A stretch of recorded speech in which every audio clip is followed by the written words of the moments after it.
wanna stay. Singing to your bitch like I was Drake, yeah. Don't just try to tell me you love me. Can't keep it real if you really don't trust me. Come with a real, you hip in the front, so you get my meals. I'm gunning for the money in the bank. Coming with a dank, scrolling a tank, rolling with the gang. You sitting out on the sideline tripping. I go to the hole with the rock like Pippin. Yeah. I'm okay. What up, though? Welcome back to Oversports.com. I'm your boy Eazy, joined my guy Spinmo Rex. What up, though? We are the World Heavyweights. Appreciate you guys for joining us. We got young Chris with us, JB Smooth, the ones and twos. If you guys have already, please make sure to leave a like button. It means the world to us. 5-star review on podcast platforms. Voice a little raspy. Yours? Yeah. You went hard this week. I had an eventful weekend. You went honestly had like a thought to myself. Not beyond the conversation I had today. Yeah. I think it was like yesterday at some point. I'm like, that guy's a fucking animal. Yeah, I did what I can. Do what I can. This guy Spencer's an animal. Just one day at a time. I dropped him off on Friday night. Yeah. At a function. At a bar, yeah. And what were we doing? Where'd you drop me off from? Just here. We were here. Yeah. Yeah, but we had the Don Juan the draft. here. Yeah. And so from there, I dropped you off at a function. I went home because I had to work the next day. Yep. And you within communications with your theatrics throughout the night. Yep. All the way up until like 12 still the next day. Yeah. And then that night you went again. Yep. And then Sunday you sent me something too. Yes. How you feeling? I'm good. Feel sharp. Really? Back hurts a little bit, but yeah. Feel good. Why'd you back from Thursday? I don't know. I got hit by a car. Yeah. That could be it too. On to things you guys actually care about. DeAndre Swift traded this weekend. Of course, we're going to talk about that one. Final grades for the Detroit Lions mock draft. Yes, we're on the live stream. Real draft. Yeah, real draft. You're right. We don't have to talk about mock drafts anymore. You're right. Fucking God. That is trippy. Christ, dude. That is trippy. Hendon Hooker, as well as an article by Dave Burkett, hinted at Jared Goff getting re-signed within the next 15 months. That one was interesting. You guys know. We had him on all throughout the draft process. Russell Brown's got to join the show. Yep. We got to get his thoughts on the final product of what the Detroit Lions draft was. Because I haven't even spoken to him since the first round, to be honest with you. Neither have I. It's all fresh off of him. And then a couple other things I want to talk about is how they're tailoring this Detroit Lions team for the future. There's a couple ways to look at that one, and it kind of ties into the Hendon Hooker topic as well. But before we get into that, Spinny, if you want to tease it or if you want to talk about it right now, get it off your chest. All fellow Michigan State Spartans, share your pain with the Keon Coleman and Peyton Thorne news. Yeah. You want to do this now? I kind of want to do it now. You want me to do it now? I want you to do it now. All right. Well, Peyton Thorne, I'll get that first. Peyton Thorne, not as bad as I expected. If you haven't heard, Peyton Thorne and Keon Coleman both entered the transfer portal. No, God, please, no, yeah. no. Yeah. For context, how important are they to Michigan State offensive program? Right? Keon Coleman was the best player on the roster by far. Both sides of the ball. Peyton Thorne, again, I thought he was going to be out of a job this year anyways. Noah Kim, Caden Hauser, both waiting in the wings. Noah Kim more than likely going to be the starter, but Caden Hauser looks pretty good too. Peyton Thorne leaving. Peyton, I appreciate everything you did for Michigan State. You're hit or miss, but you hit a lot. So I appreciate what you did. Good luck at your next venture. But man, Keon Coleman, bro, that fucking sucks, dude. That is tough. That one hurt my heart. That guy was electric to watch. He was a fantastic receiver. He was going to be the number 2 receiver in the Big Ten this year behind Marvin Harrison Jr. But man, that hit me like a bombshell, man. Spartan Nation on Twitter was in shambles. I seen you and Kelly Rowe. Yeah. Sick. A lot of people from... It hurts, man. It really hurts. There's still a slim chance that he comes back. Yeah, right. But yeah, no. Shut up, man. Shut your mouth. No, dude. All right, Antonio Gates Jr. Time to step up, big dog. Time to step up. Let's see what you got, my dog. Your dad's a Hall of Famer. I need you to go out there and go crazy. It's... What, because it goes beyond, just them leaving and that sucking. For me, I'm from the outside looking in. Is it sign of things to come? I don't know what the fuck's going on, man. I'm running around here like a chicken with my head cut off. I don't know. Mel, where you at? Make a statement. Do something. Talk to us. Let us know what's happening. Because this shit's not fucking cool. Like I said, Peyton Thorne, all right. Probably wasn't going to have the starting spot this year anyways. I can live with that. Keon Coleman was the best player on the roster.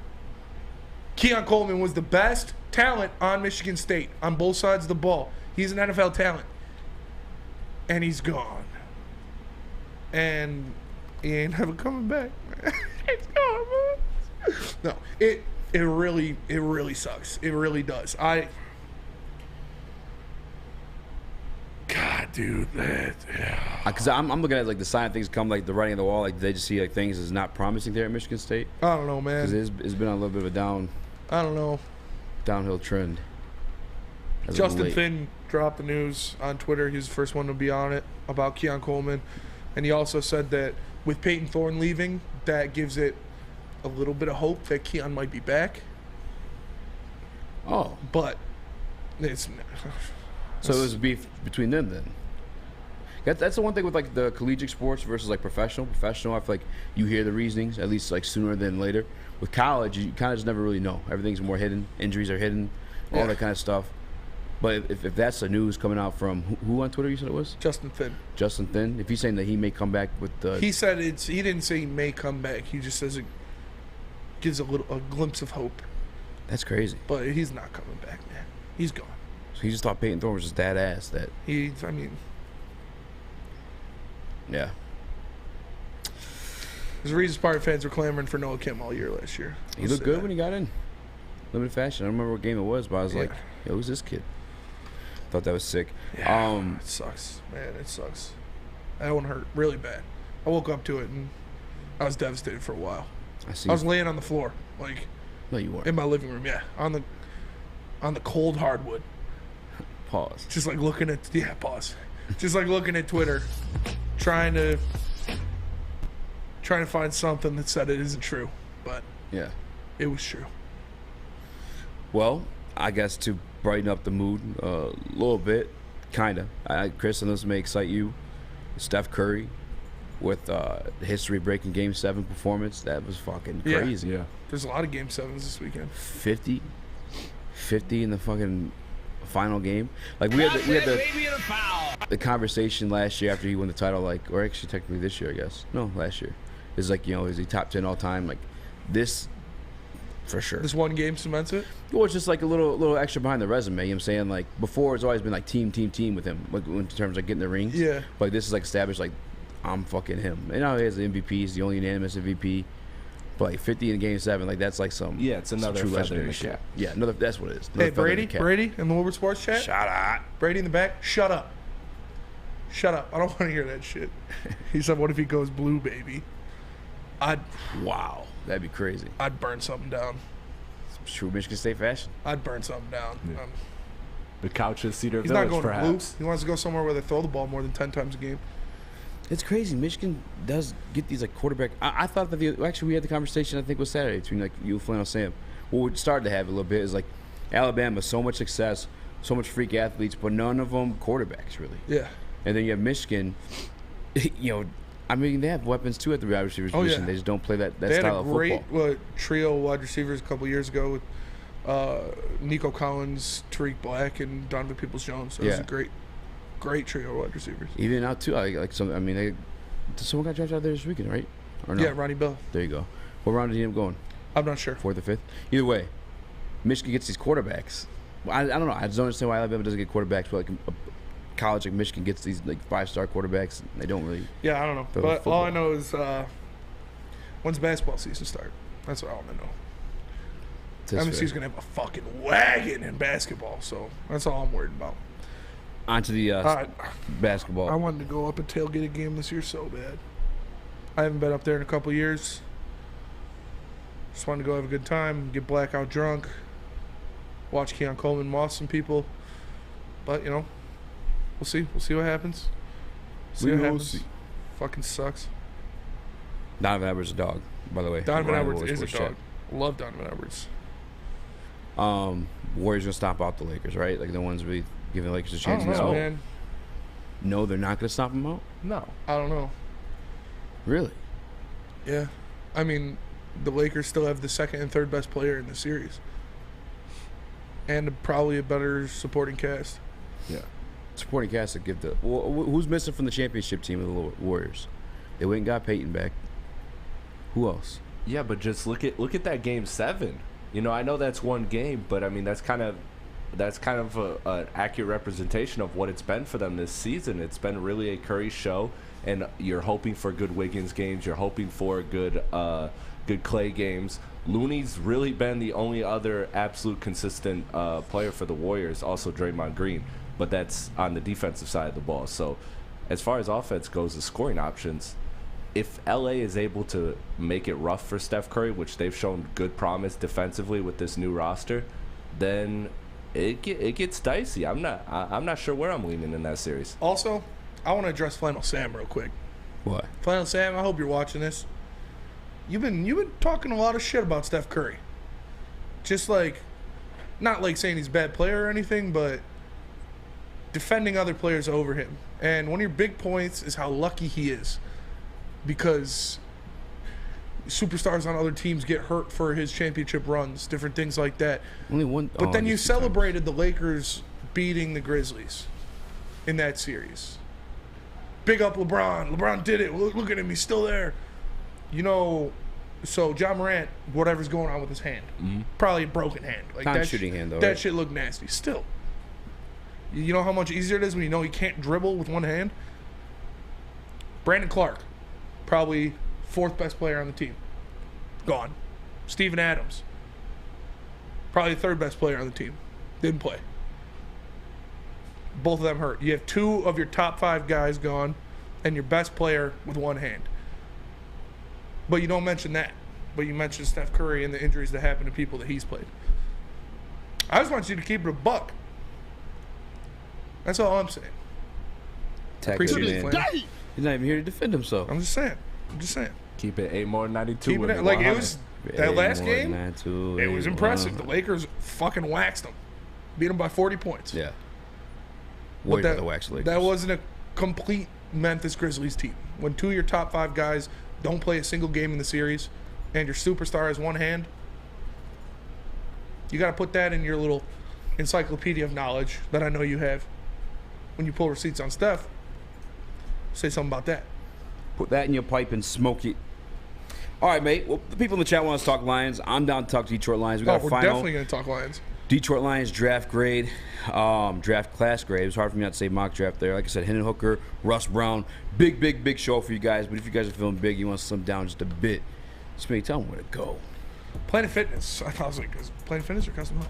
Planet Fitness, because it's a great time to join Planet Fitness. Planet Fitness is the home of the judgment-free zone where you can work out in a non-intimidating, judgment-free atmosphere. The gym that has always been known for being clean is now cleaner than ever. Has tons of equipment, a full-body workout in just 30 minutes with a 30-minute circuit, and all memberships include fitness training. You can get all this for just $10 a month. But you can't pull up to Planet Fitness and forget the perks, because with the Black Card, you get the use of amenities such as unlimited tanning, hydro massage chairs, and total body enhancement, along with access to over 2,400 locations worldwide and unlimited guest privileges. So join the in-club or online at planetfitness.com. And remember, up to May 10th, May 1st through the 10th, you can find your big fitness energy. Join now for $1 down and $10 a month. Hurry, because the offer ends soon. May 10th, the last day you can do it. Go to Planet Fitness, where your fitness is essential. The only sports network in Detroit that starts with a W. You know, because we win. Woodward Sports, Detroit's winning sports network. Introducing the Planet Fitness Guide to getting that post-workout glow. Step 1, what's your why? More epic energy, better sleep, blow off steam? Step 2, join Planet Fitness for just $10 a month and get moving in our clean and spacious clubs. Step 3, bask in that post-workout glow. Join Planet Fitness today for just $10 a month. Join today at any of the 50-plus Detroit area locations.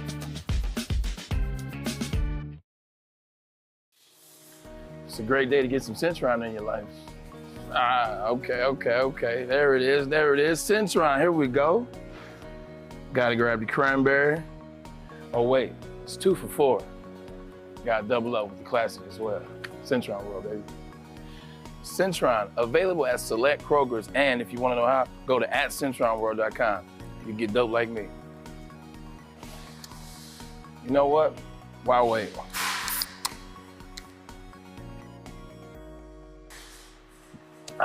Great taste, guaranteed.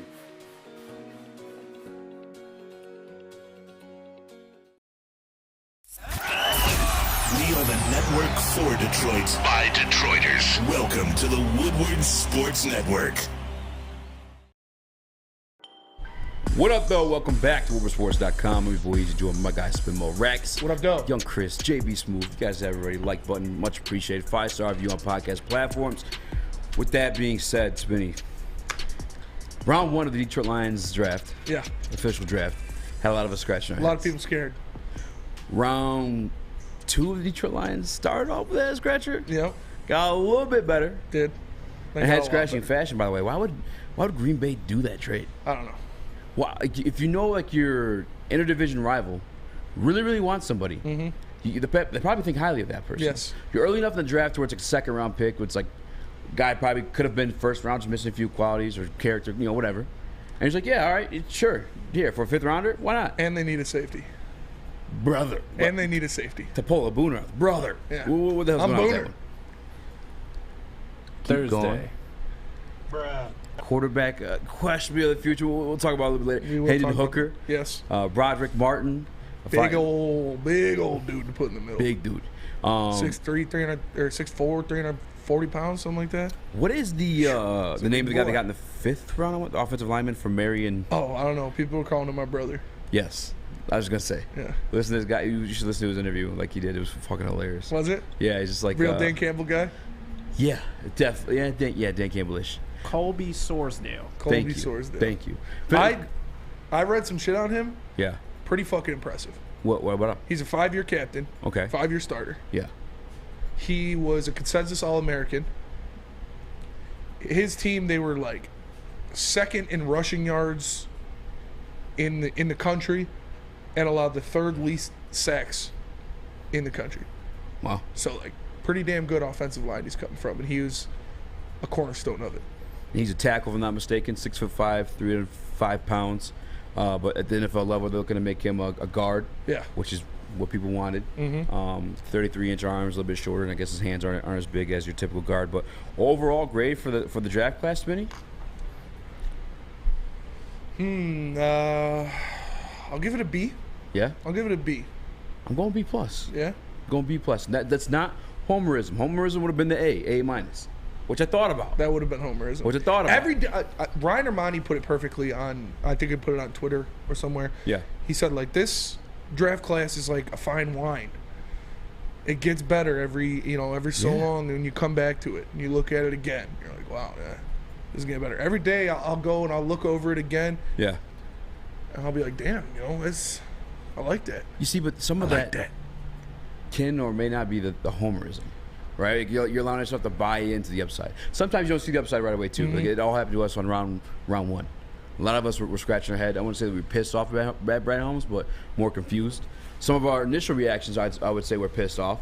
But again, it's based off of confusion. But I'm going B+, man. I think a lot of people didn't like round 1, obviously. Jameer Gibbs. Yeah. Jack Campbell. Braylon left. Yeah. Straight up dipped out. He literally, I told him, because I was sitting, like, off the side to the desk. Mm-hmm. No, I saw it in the video. Yeah, I looked at him. I was like, it's Jack Campbell. He looked at me. He's like, I'm out. I was like, he's like, I'm out. Did he speak on that at all, JB? I'm not really sure. I wasn't on that's my right. hours That's today, right. But still, I'm sure he did, though. Either way, back to my initial point. B+.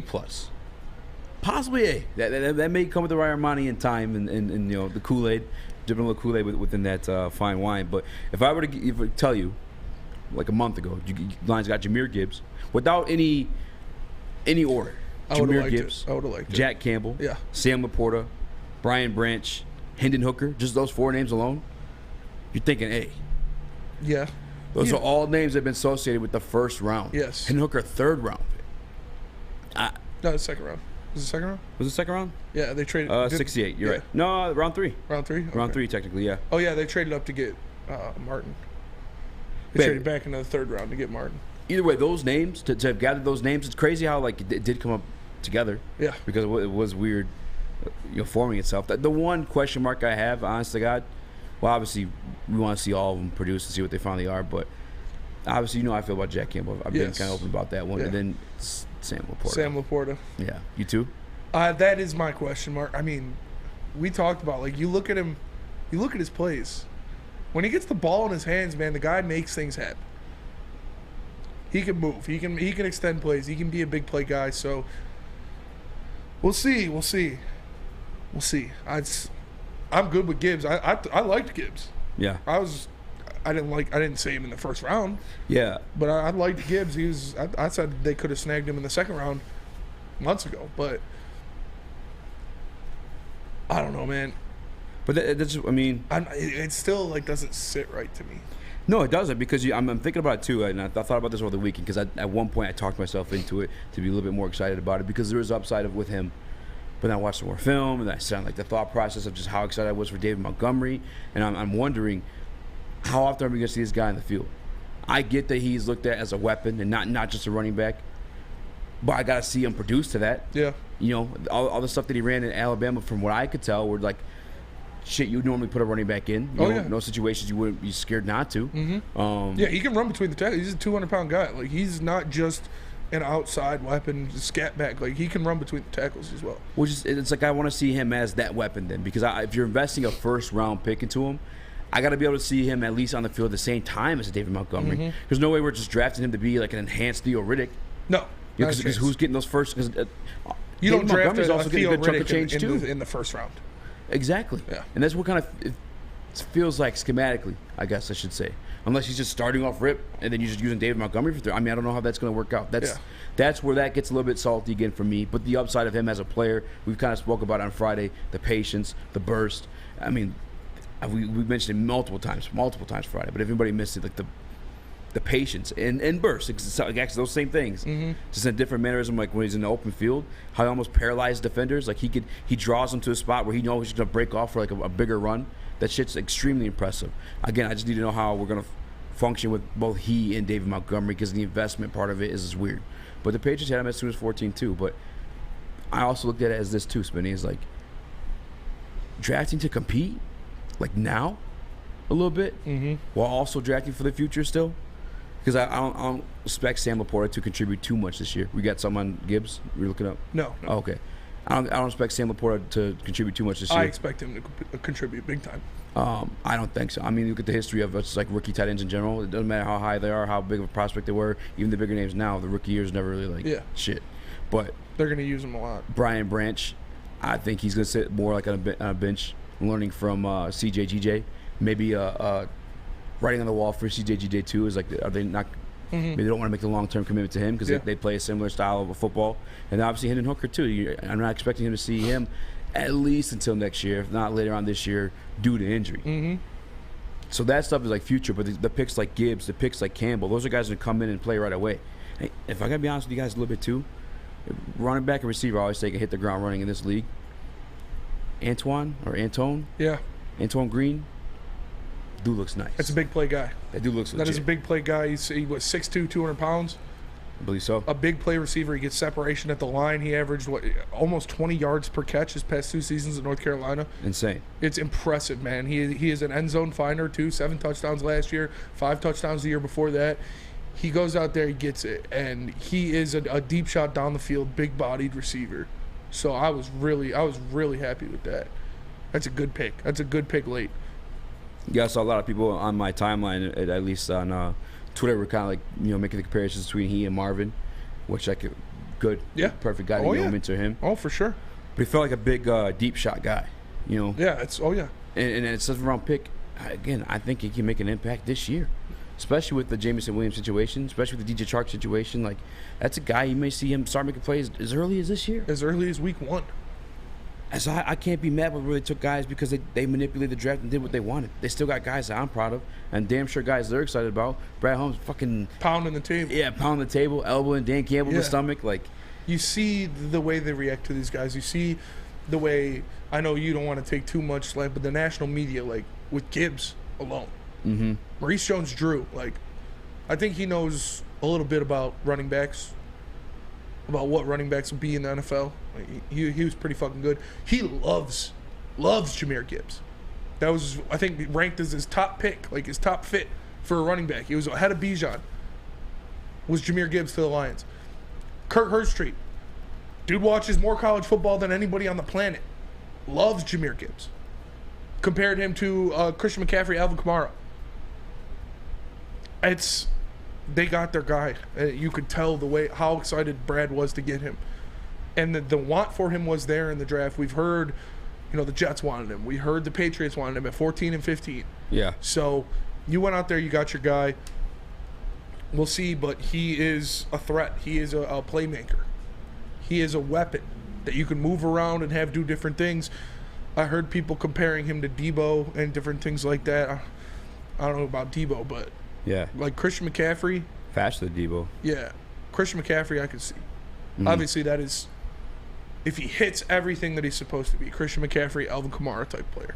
Yeah, I was watching his games because I guess Brad Holmes said the game that made him, that turned him on to Gibbs. It's like his number one running back, or however you want to look at it, was the Texans game. And I went back and watched that one. And in other games too, like he's a lock to make the first guy miss. Yes. Almost every time. And so you put him behind the Lions' offensive line that gives people 4 yards before they have to make the first contact, and he's making the first guy miss. Yeah. That's a play. Every time that's a play. So what are you doing with David Montgomery then, though? That's where I get like flustered with it a little bit. David Montgomery is he's the thunder to Jahmyr Gibbs' lightning. I guess. David Montgomery will be your rumble guy. He is a great pass protector. So you can have him in pass protection and have Jahmyr Gibbs lined up outside. David Montgomery is your guy that will hit somebody in the hole and get those gains. I heard people talking about, David Montgomery's not fast enough. He doesn't have the breakaway speed. Well, now you have that guy with the breakaway speed, with the explosion in Jahmyr Gibbs.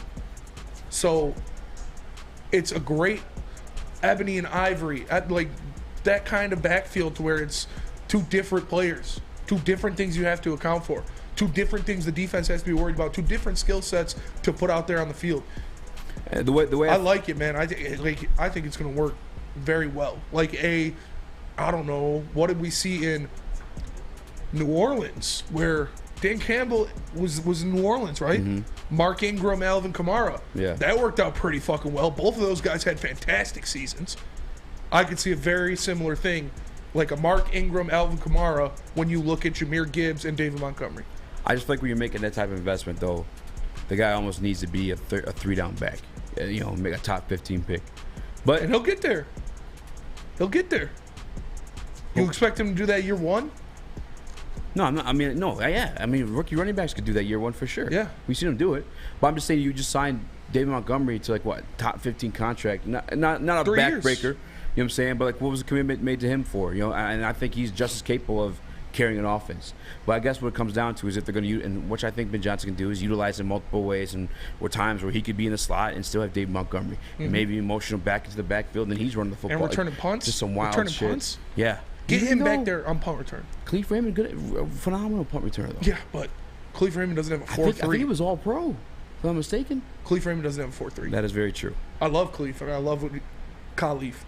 Yeah. I love what he did, but that guy's electric with the ball in his hands in open space. I'd put him back there on punt return.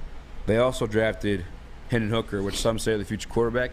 Some say is insurance policy. Yeah. But if you need insurance policy, make sure you guys are hitting up my guy Mark over at Swiss Insurance. Because like our draft picks. Like it. Did the GM do his job? Yep. Be a boss to take control of your insurance options. Draft a company that will give you the most cost-effective plan and protect you like the best O-line in the league. Email Swiss Insurance today by hitting mark@swissins.com. Again, that's mark@swissins.com, or go to www.swissins.com. So we'll be right back talking to Hendon Hooker. Love Woodward Sports? Love wearing clothes? Then you should be wearing Woodward Sports clothes. Check out our full line of merch at woodwardsports.com. Just click on shop. We have all your favorite designs, like Dan Campbell full kneecaps, Woodward Golf, and of course, our own logoed out merchandise. Men, women, infants, kids all love Woodward Sports. Impress your friends, impress your boss, impress your dog. Buy Woodward Sports merch today. Walk into any Lady Jane's Haircuts for Men for an award-winning haircut experience and automatically enter for your chance to win not one, but 2 vehicles of your choice, courtesy of Les Stanford Buick GMC of Ferndale. That's right, 2 cars, one for you, one for your wife, your girlfriend, or your best bud. Lady Jane's Haircuts for Men, open 7 days a week. Walk in anytime, sign in, sit down, watch your favorite team play, and before you know it, your hair will be game ready. Let one of our talented, award-winning stylists make you look handsome and clean. Lady Jane's Haircuts for Men. It's wicked awesome. Get a shot up. This is for the win. All of Detroit's sports teams live on Woodward. All of Detroit's sports coverage lives on Woodward Sports. Driving the best in Detroit sports coverage. The Foaling Warehouse in Hamtramck is the home of the original football bowling pin game called Foaling. Multiple different ways you can play. They've got $12 open unlimited play and private lane reservation for $120.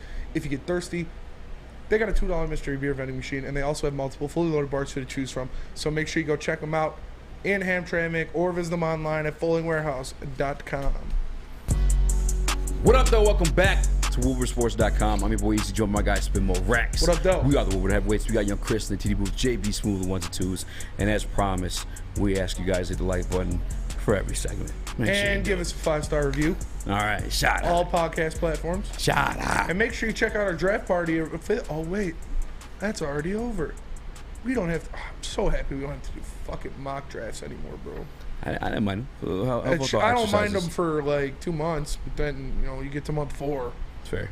It was more fun doing the 1 through 31. It was like different. Than the Lions ones? Yeah. Lions ones, like, you know who you want. You come a bit biased there. You're also like not familiar with like who may be taking them ahead of you. Yeah. Which I told, I guess I can't really say that about Jalen Carter to the Seahawks. Not going to the Seahawks or whatever. But anyway, back to Detroit Lions. Mm-hmm. I was trying to get to Hendon Hooker, drafted by them in the 3rd round. Some divisiveness, which I don't understand. I don't either. As crazy as it sounds. There he is. It's so beautiful. So beautiful. There he is. Athlete in the backfield. Gotta love it. How awesome, too. If it does come to fruition. I get some people are saying this is just insurance policy, draft pick. Very may well be true. Yeah. But if I'm letting you, you're being honest with yourselves, every GM drafts these quarterbacks and hopes to become Tom Brady. Yes. And we want every single one of your draft picks to become the best at that position ever in Everton. So there's a little bit of intent there with that one, but there's the age, the ACL, the fact that Jared Goff's playing well. But I think it's a mix of most. And is this the pick I was most excited for, to be honest with you, too? For sure. First things first. I'm the real ass. First things first, I'm the real ass. I want to give JB shout out his due credit. Yeah, we got to make that cut. Our boy Ray Agnew, first of all, was down in the Senior Bowl chilling with Hendon Hooker a lot. Mobile, and our boy Ray Agnew in the booth was preaching for Hendon Hooker, called him in the back, said Hendon Hooker, the Lions will pick him. JB, take the stand. How you feeling? Pretty good. That's a solid pick. Hell, I feel like you guys last year when you guys called out Malcolm Rodriguez, so feels pretty good, eh? Yeah. Oh yeah. Already got an eye on a Hendon Hooker jersey. I was about to say, how long until you get the jersey? Yeah. I already peeped it out a little bit, but I think I'm gonna wait until football season because it's gonna be a while if I pre-order this before it actually gets to me. So I'm gonna wait for a minute, but I definitely tell you right now, I will be getting one. Facts. You gotta see what number he gets first, too. Yeah, definitely. Dude, it's just worth it for just having a jersey with the name Hooker in the back of it. That's true. Any outlandish like last name. I want, since he is in all likelihood not gonna play next year, and players can have any position can have any number they want. Mm-hmm.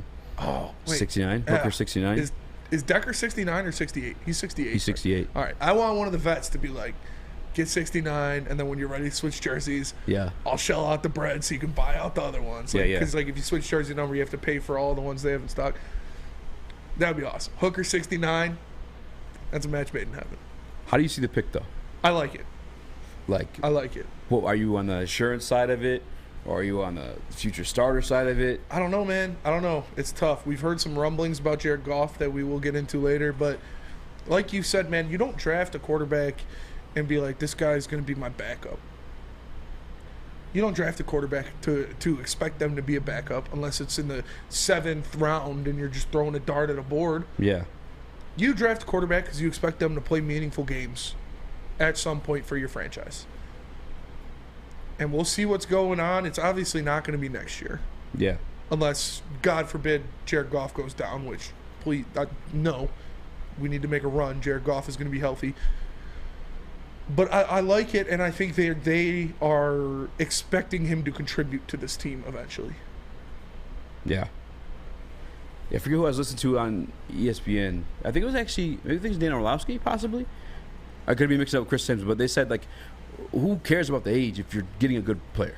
Like that's the goal at the end of the day, is having good football players, right? And then I guess there's a little bit of talk of, like, okay, there's a very strong possibility that he may even play for like another 2 years, beyond just him having to sit behind, Jared Goff's fulfillment of his contract, but also like the injury situation he's dealing with this year.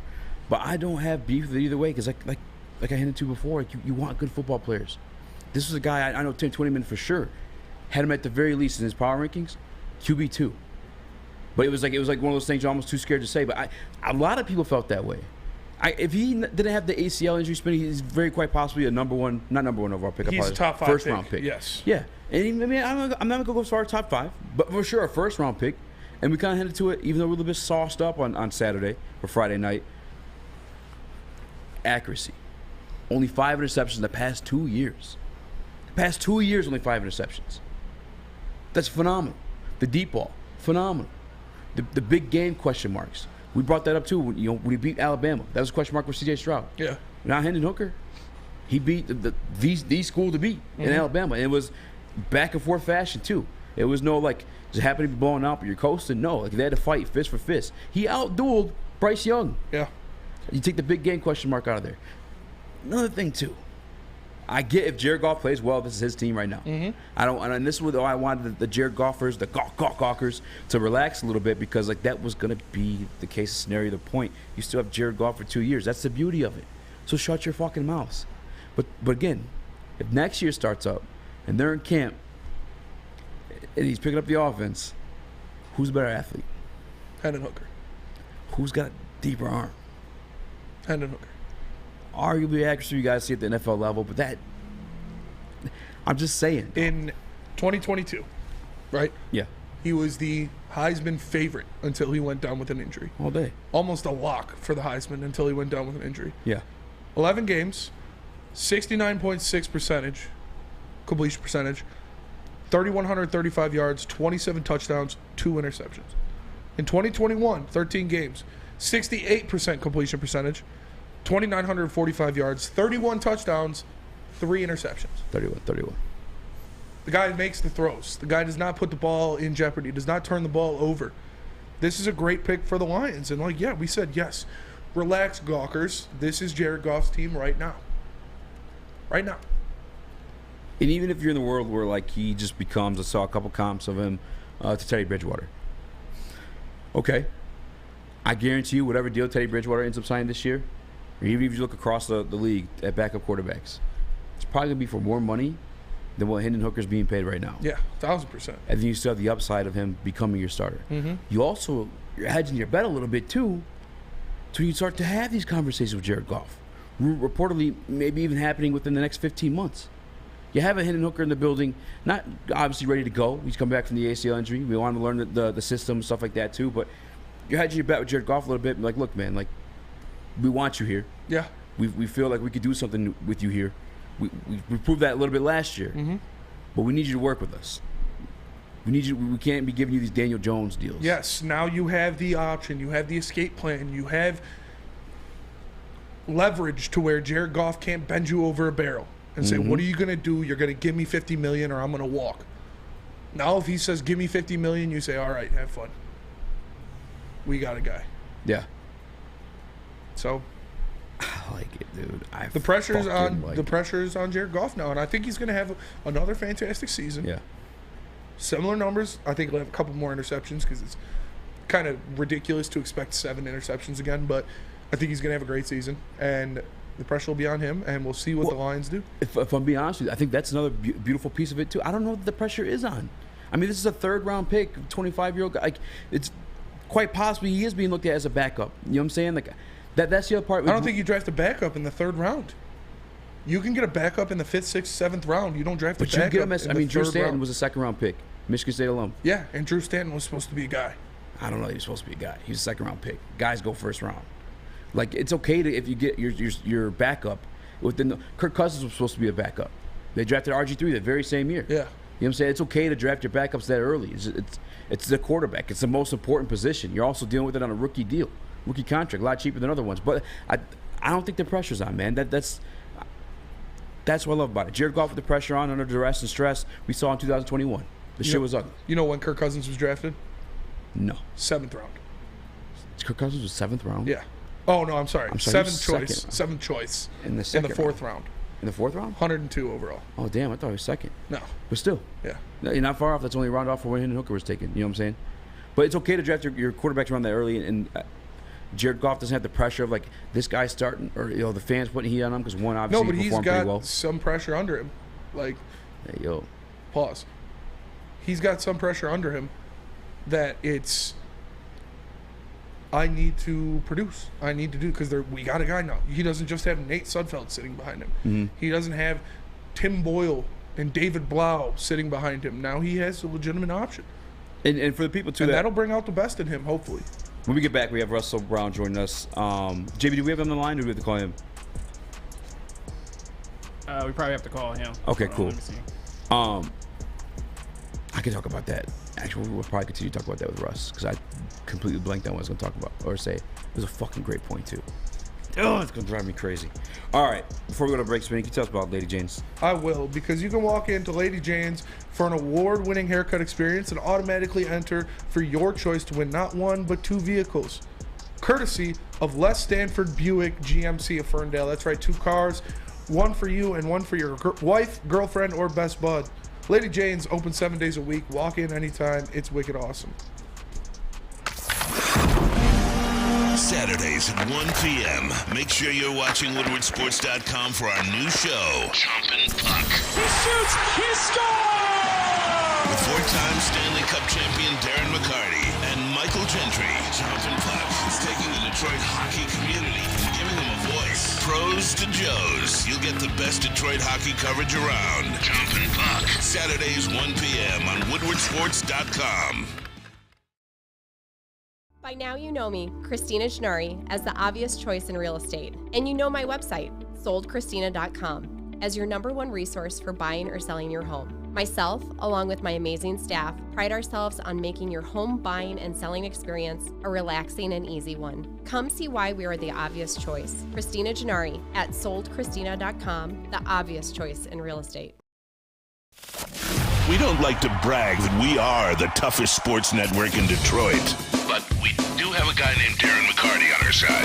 Lemieux and McCarty, who've had a good knockdown drag up. There they go, right on the whistle. They were talking to one another. Woodward Sports. Welcome back to WoodwardSports.com. I'm your boy Eazy, joined by my guy Spinmo Rex. What up, though? We are. This is the Woodward Heavyweights. We got the young Chris, JB Smooth, and Russell Brown joining us shortly. One more thing I wanted to make. Actually, maybe we'll just talk about it with Russ. The Hendon Hooker conversation again. Brad has proven with the DeAndre Swift trade and with both the Jeff Okudah trades that, and a Stevie Y sense of mind, which Stevie Y, we also say is a great GM. Mm-hmm. He doesn't like to lose things for nothing. He doesn't like to lose Bertuzzi to the free agency. So he trades into a desperate Boston team who's trying to go for the cup and choked us Game 7 last night. We'll carry on. And I think he sees that in Jared Goff. It's like, if we can't come to negotiations, we have this guy. And if Hendon Hooker does become a guy, Jared Goff then becomes a trade asset. And you restock, replenish, kind of like the Philadelphia Eagles have been doing, and shock the world. Got another A-plus draft this past week, too. How did the league let that shit happen? But without further ado, Russell Brown.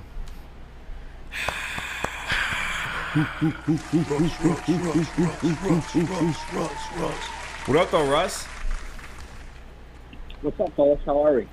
Good. How are you?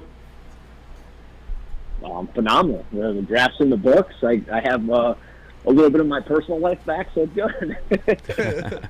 No, I heard you watch the thing back to back. I heard you watch it twice already. Yeah, I've watched it like 3 times through already. So you fucking sicko. Dude, you are a psychopath. What'd you make of it, man, and specifically for the Detroit Lions? Well, I mean, I think overall it was a good draft. I mean, it was one of those where I don't think we got worse. I think we certainly got better. And for anybody to say that they had a bad draft, I think you're crazy. I mean, I don't like draft grades. I don't believe in doing them. I mean, I get the purpose of it. I get the purpose of draft grades and stuff, but for me, I mean, it's hard to really narrow every single draft pick from a scheme fit and why a guy's going somewhere and what's his fit and what's his role. And for Detroit, you know, I look at the players that got, and I see the vision. I see what Brad Holmes and Dan Campbell are trying to do. In the moment when the 18th pick is announced and it's Jack Campbell, and I'm like, wait a minute, like, I didn't expect Jack Campbell at 18, but I did see mock drafts where he would go as early as the Buffalo Bills or the Dallas Cowboys. So it's like, is it really that a stretch? Is it that far of a stretch? I mean, it's one of those picks that just makes sense. And you know, I love what we did on day 2. I love that we got Brian Branch when we did. I think Sam Laporta is going to be a heck of a football player for us, just watching him and what he can do after the catch. And I'm fine with Hendon Hooker. We all kind of expected Hendon Hooker to be a Detroit Lion. So ultimately, I mean, the one that is the rich value or the rich pick is Gibbs. And it's simply because of position. And I think a lot of it, too, is over the course of our time with watching Detroit, we haven't had that much success at the running back position. But overall, I like the draft. If you could pick one player that the Detroit Lions drafted, you know, positional value-wise, or just a guy that you loved, who is your favorite draft choice out of this crop of players?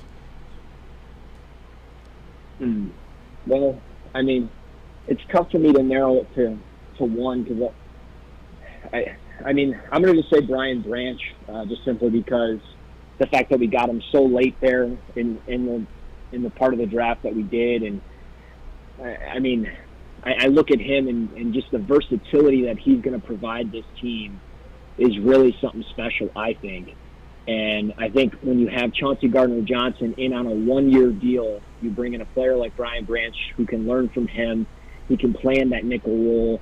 I'm not worried about the 4.58 speed. I mean, he's not going to have to be a guy that's going to consistently have to run vertically with players. I mean, they're going to probably do a lot of different things as far as what zone he's going to have to play in. I doubt he's going to play, you know, 100% man coverage of time. And you watch him play, though, I mean, he's a physical downhill player that just fits what they're looking for. And I will say, I again, going to Jack Campbell, I know it's a little rich there at 18, but we all, and I think maybe I'm wrong, but I think we can kind of speak for everybody. Is like Alex Anzalone at times was very frustrating to watch, and like there were moments that he looked really good, and there were times that he looked really bad. And I think when you watch Jack Campbell, you can see a lot more good than bad with him, and just the way he carries himself, showing up to that press conference the day after the draft, wearing the suit and tie, and he just.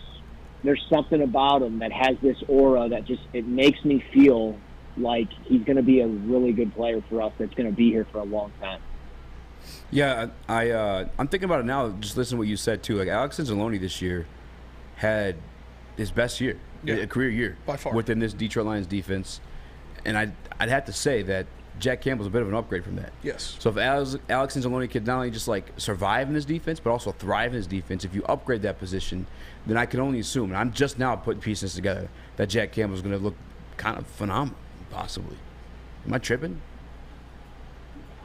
Yeah, no, and it's possible. And I think what really stood out to me was when I was looking at the press conference, the transcripts from the press conference, and I tweeted it out today, and it did pretty well. It did some numbers, but it was one of those about Calvin Shepard, the linebacker coach, talking on Jack Campbell. And he's like, you know, we brought in Lucas Van Ness on the top 30, and he actually talked more about Jack than he did himself. Yeah. And that just, like, it resonated with the organization, and it really, like, had a glowing remark on him as a player and as a leader. And I feel like our defense hasn't had that type of player in some time. I feel like our organization hasn't had a player like that in some time, if maybe ever. I mean, again, I remember watching Barry Sanders, but I don't remember him being like a very vocal leader or anything like that. It felt like he was like really kept to himself. So just looking at everything, I mean, I thought Campbell was somebody that really stood out for a variety of reasons. And I mean, you throw in his size, his athleticism, the change of direction ability, and then potentially just the plug and play ability that he provides. And I think people oversee that. It's like you brought in a guy that might be your starting middle linebacker when this thing kicks off in a couple of months. Like, there's a good chance.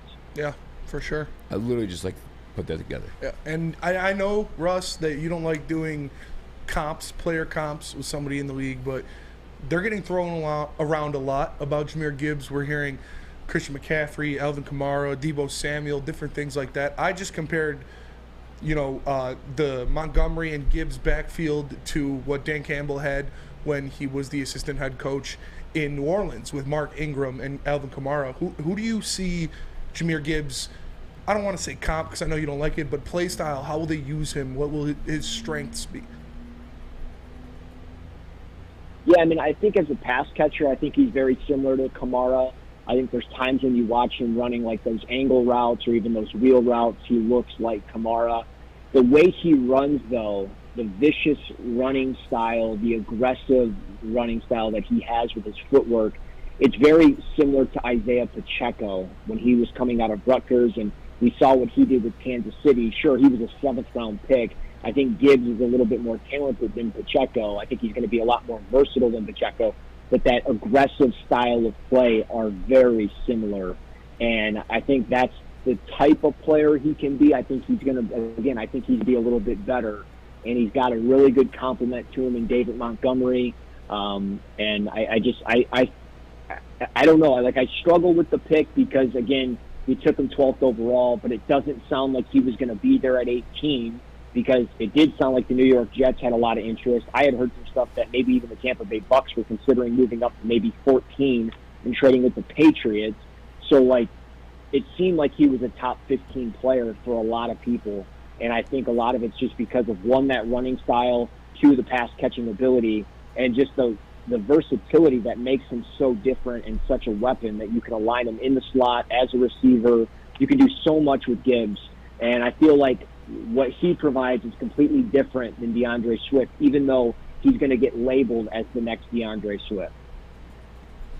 Yeah, and it's with the creativeness of Ben Johnson too. I mean, he literally had Penny Sue out there running routes. I can only assume that they're going to find a way to put both he and Montgomery on the field at the same time, and I am excited for that one.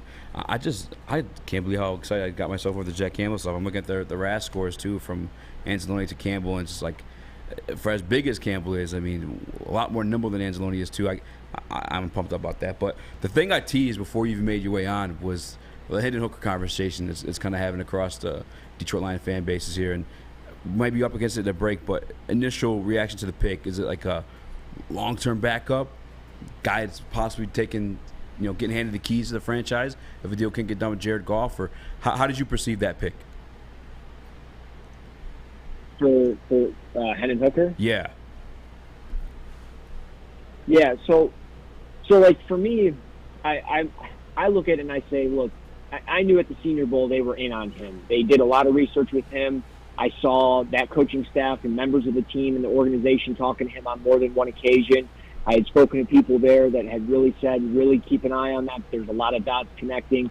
So I just had a feeling he was going to be here. And I think when I look at it, year one, going to be a backup. If he's healthy by, let's say, fully healthy by the 6th or 7th week of the year, I would not be surprised if we get into the red zone and we see designed quarterback runs with the mobility that Hendon Hooker has, because he's a tough downhill runner that when he gets out in space, he can move a little bit. And I think that's something that Jared Goff doesn't provide. He throws, I think, a better deep ball than Jared Goff. And I think when he gets in rhythm and in timing, he can be a dangerous quarterback. So to get him in the 3rd round at pick 68, to move down as much as they did, I think it's tremendous value. I love the way that they went about it. And I think ultimately, it wouldn't surprise me if he ended up becoming the starter down the road. But again, he's just got to stay healthy and he's got to continue to develop. If he does those things, I think that's our future starter.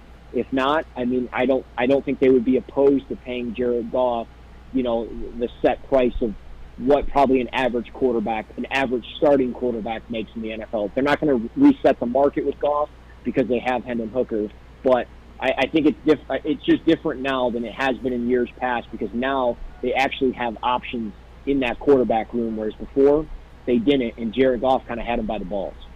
Pound for pound, take away the ACL injury, where do you think it would have fallen within your quarterback rankings in this draft class?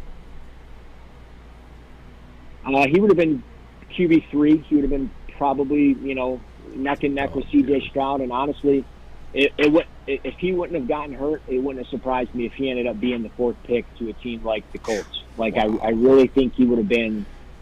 I really think he would have been a first rounder. Take away the age, take away all that stuff. He was playing at that high level. I mean, he was going to win the Heisman. That's what level he was at, unless he would have just fell off a cliff performance-wise. But he wasn't trending that way.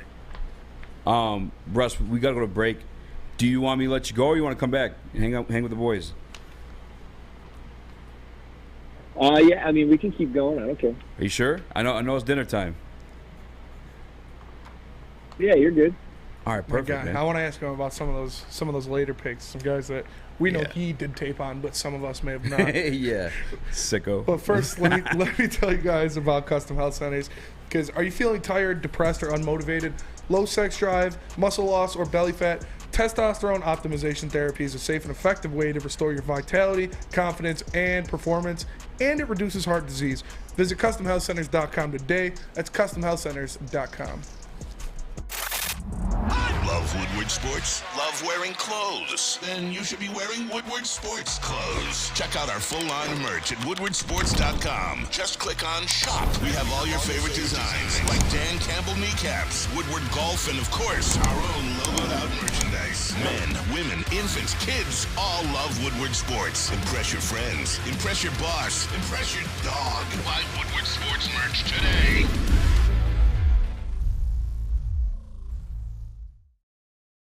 At work and at home, we're there with smarter security solutions.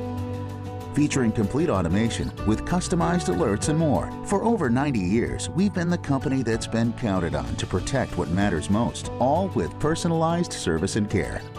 Right now, for a limited time, receive a free video device plus free installation with a new home system. Guardian Alarm. We protect Michigan.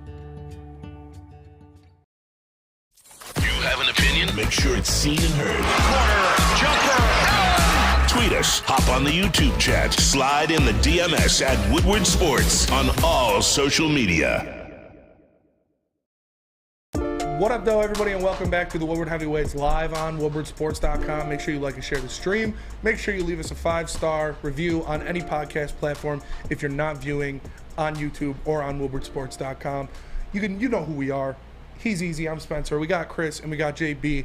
But right now we got Russell Brown in. He joined us, came back for round 2. And I had a question about some of these guys in the later rounds that the Lions got that we know you've done tape on because you do tape on everybody because you're a maniac. But some people out there might not have. And one guy I wanted to ask about first is Broderick Martin, because the Lions obviously, all the fans wanted them to get a ton of defense. Defensive tackle, I think, was the biggest hole, the biggest position of need. And they filled that hole with some girth, as we like to say on this show. They filled that hole with a big man. Sports Reference has him listed at 6'5", 320 pounds. And they obviously love this guy. They traded 3 picks to move up and get him. What can you tell us about this guy, and what will he bring to the defensive line for the Detroit Lions? Yeah, I mean, they definitely spent the price to get him. I think they traded up 2 or 3 fifth-round picks to make sure that they got him there at 96th overall. But when you look at him, I mean, he's a big dude. You mentioned it, a lot of girth, a lot of size, massive frame at 6'5", 337. He did not get an invite to the scouting combine, but at his pro day, he ran the 40-yard dash in 5.36 seconds, only had a 25-inch vertical jump, and his 3-cone drill was 8.16. So those aren't great numbers by any means when you look at an athletic profile, but again, you're talking about a 6'5", 340-pound man going through those types of drills. And I personally don't care about those numbers, because when I put on the tape, I see a guy that's physical, He plugs gaps from the A gap to the B gap. He's versatile. I saw him play as a zero shade, as a 4-eye. And most importantly, I saw a guy with tremendous motor. I mean, he was chasing down quarterbacks, running backs, wide receivers on swing screens and things like that. He was a guy that really stood out. And I thought, okay, I see why they brought him in. You have a rotation of McNeil and Bugs and, maybe Levi Ozarike and obviously Josh Paschal, who moves inside on times on third down. You now bring in this guy for the early downs of stopping the run, and I really think he's going to be a guy that can do so many different things for them on the interior, not just being a nose tackle, strictly that, or an A-gap player. He's going to do a variety of things. He's got almost 35-inch arms, and when I look at this, I mean, he's an older guy at 24, so I think what you see with him is what you're going to get, but you add great depth and a guy that's going to be a key part of your rotation. So I was excited that they drafted him. I had a soft spot for Keanu Benton, who I would have taken in the second round.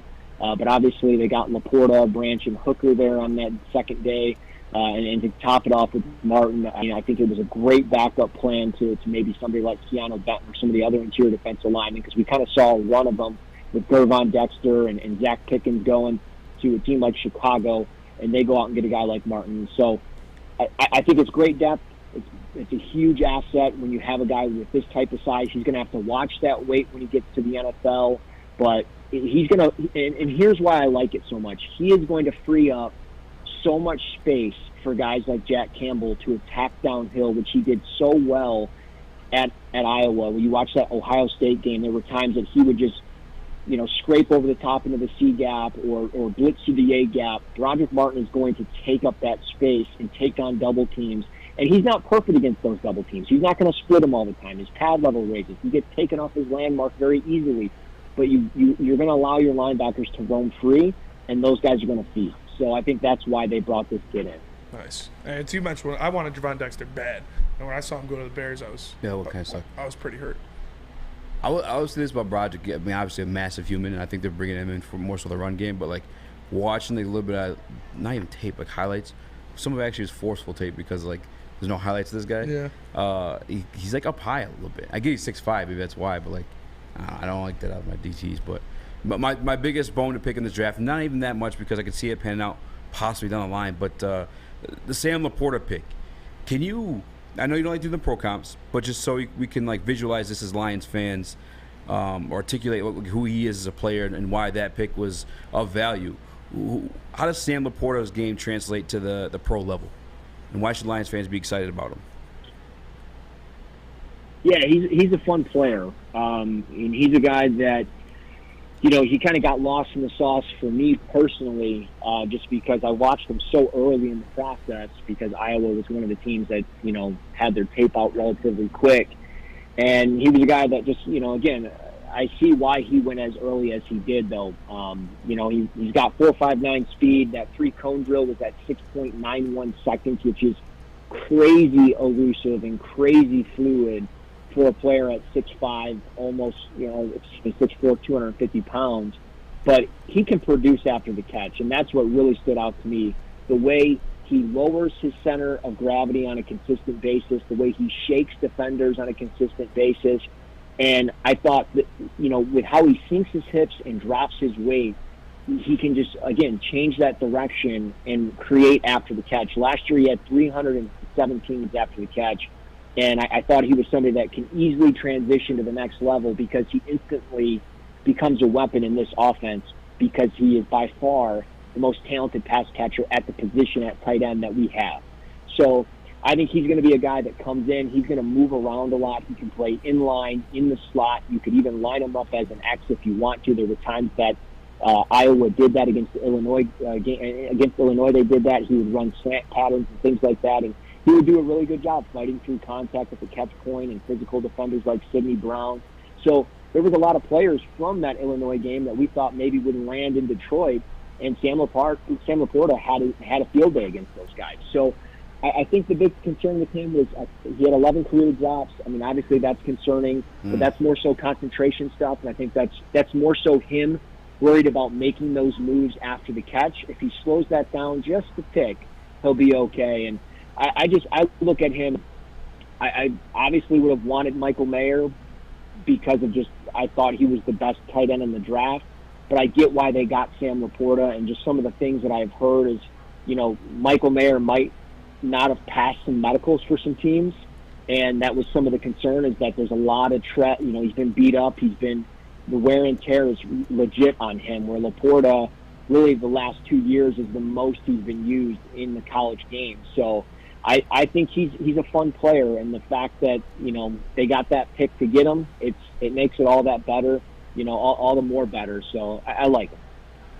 That's a great point, actually. I guess you could kind of look at it as a combo pick between he and Gibbs, but because you're the guy that punched your neighbor's car after the Eric Ebron pick, like, what is the initial reaction? And does it feel like a little bit of an early investment into the position that last year the franchise set a record of tight end touchdowns without a premier guy?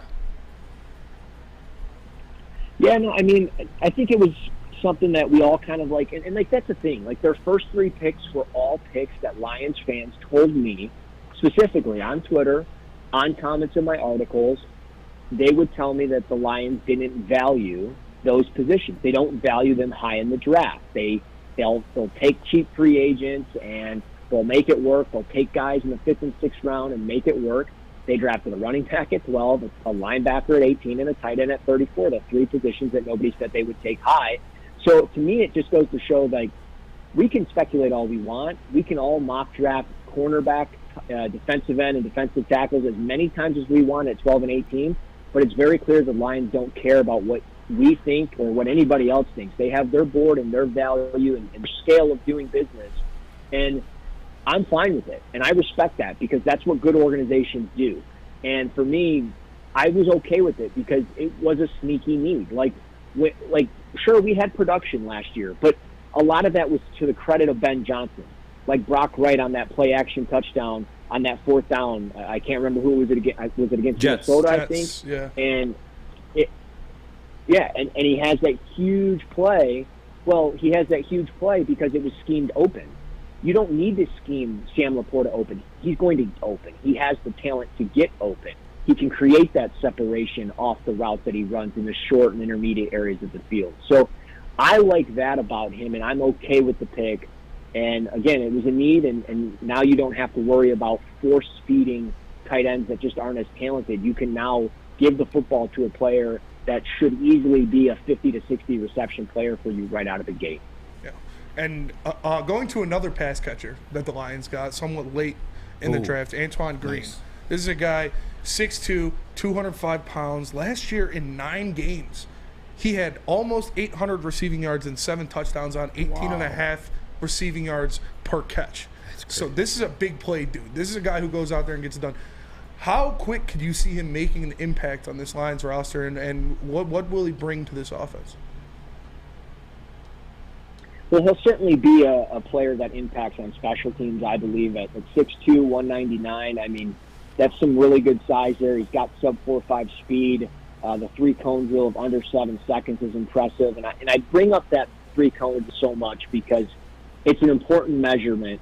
It's an important tool to measure a player's ability to, one, change direction, their ability to, show the fluidity in the short areas of the field, their route running skills, those types of things. It goes a big way. So with Green, he can do those things, but he's also got that vertical speed, and that's really what his game was. He averaged 19 yards per catch at North Carolina.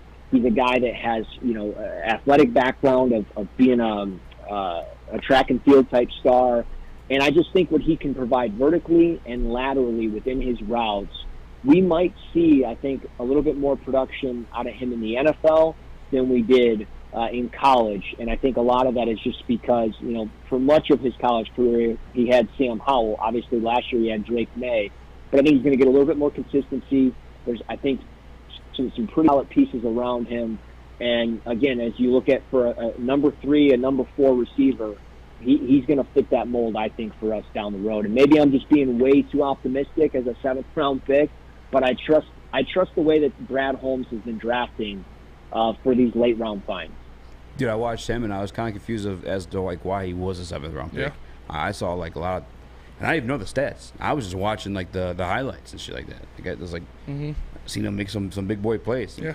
Like, he gets a lot of space off the line. and that's not like a small school, being the best guy out of a bad crop. He went to North Carolina. Mm-hmm. Yeah, I'm excited about him. But Russ, why should people hit the like button? Why should they give you a follow before we let you go? I mean, it's football content every day, all day, year round. And the 2024 NFL Draft Clips folder has been created. So those will be dropping within a couple days. And, yeah, I mean, I don't know, tons of stuff over at Fantasy Pros, tons of stuff over at Lions Wire. So, I always appreciate you guys bringing me on, and always appreciate the platform. Yeah, we appreciate you, Russ. Appreciate you, man. brother. And I saw, before we let you go, I saw a way too early 2024 mock draft. Oh, you sicko. That had the Cardinals 1 and 2, because they have the Texans first round pick. Wow. And they got Caleb Williams and Marvin Harrison Jr. That'd at be 1 and nasty. 2.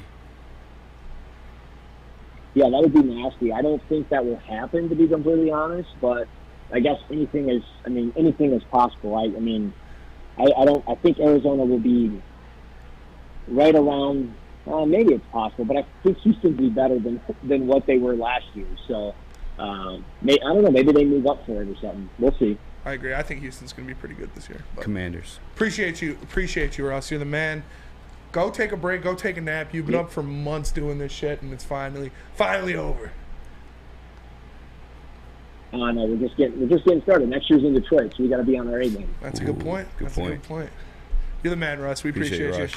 All right. Appreciate you guys.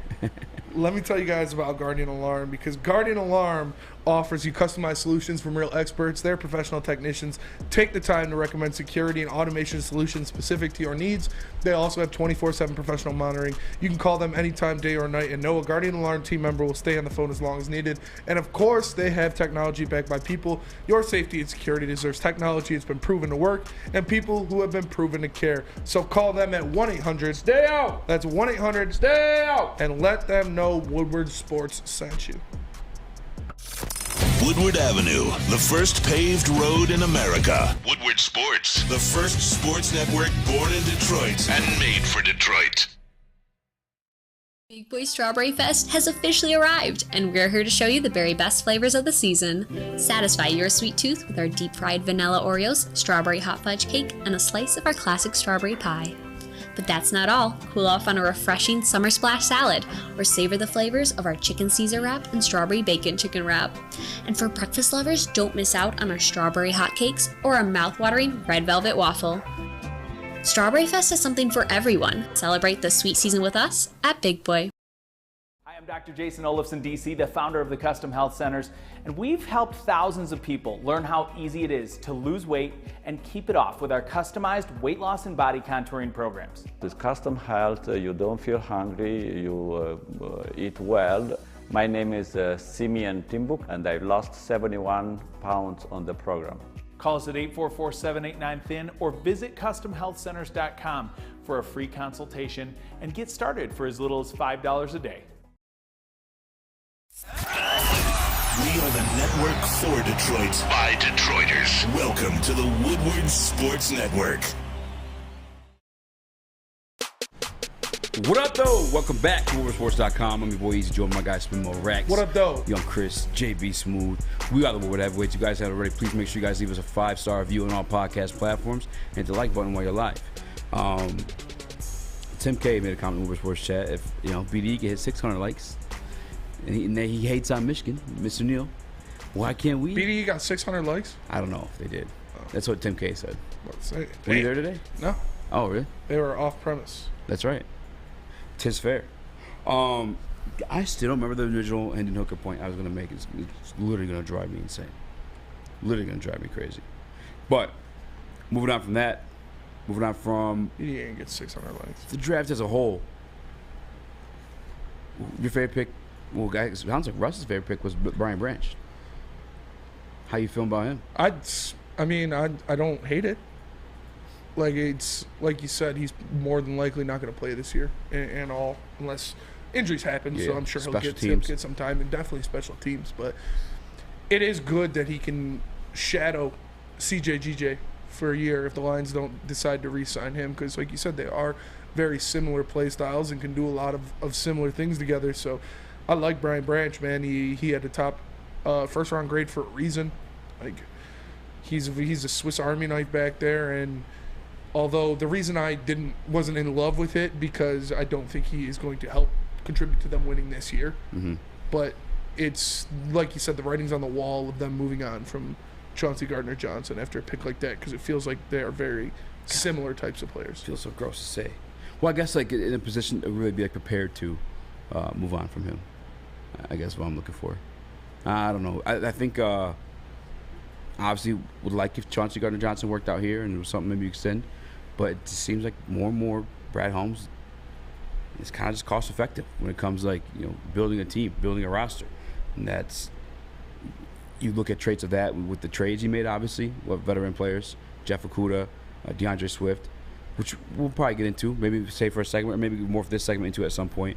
But then the contingency plan when it comes to drafting a Hendon Hooker, upon of like Jared Goff's possible re-signing, which by the way, too, I can still see a world where Jared Goff is re-signed. Like the Dave Burkett report may come true, but it's one of those. I guess like Daniel Jones. I know I didn't want it to say like a Daniel Jones deal because I don't like the money in a Daniel Jones deal, but ultimately the commitment to Daniel Jones is minimal. The same with Geno Smith. They're only 3-year deals. Sometimes you see the 4 to 5 year deals. Like I can see Goff on that type of situation. But who's to say, man? But with Brian Branch, I don't even know how he's gonna translate necessarily right away. Like a lot of people were wondering why he fell. It's the athleticism scores. They didn't. Prove to be what you think he was at the Alabama level, but he still performed high at the Alabama level. But at the same time, that was like Alabama's worst defense in like forever. Yeah, So I think he could. I think he'd still be good though, because Richard Sherman wasn't super athletic. Mm-hmm. I don't think that, and I don't think he's not gonna be an outside corner.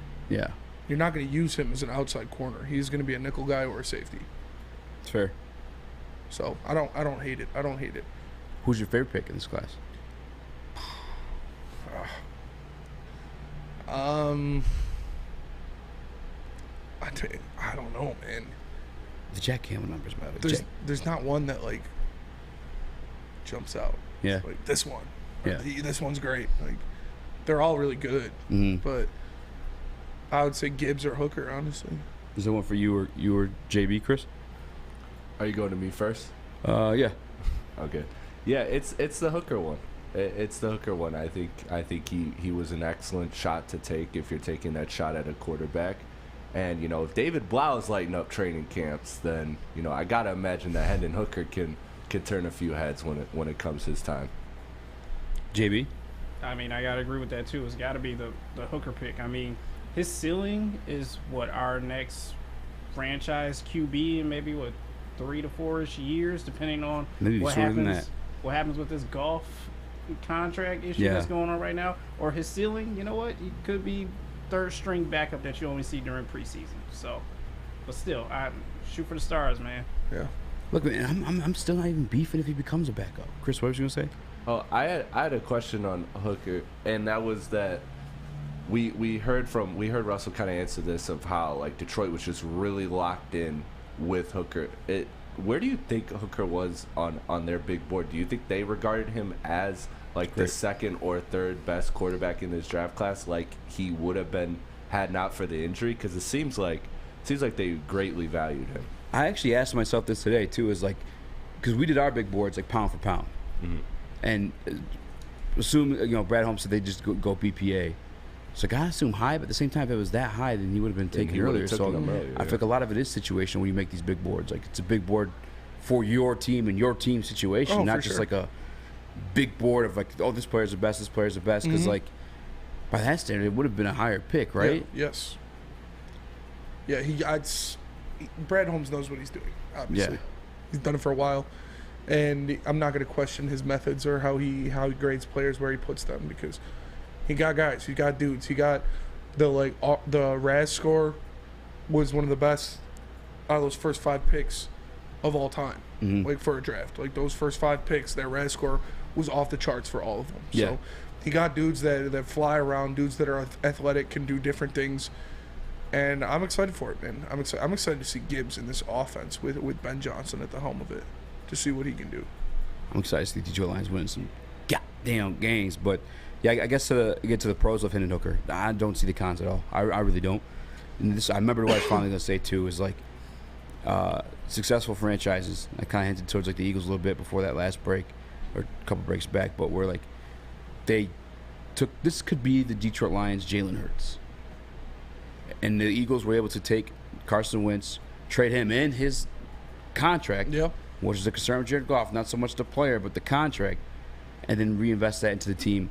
And they continue to reinvest that, and they had multiple first-round picks, multiple second-round picks, and navigate the draft and move to where they wanted to be to pick who they wanted to pick.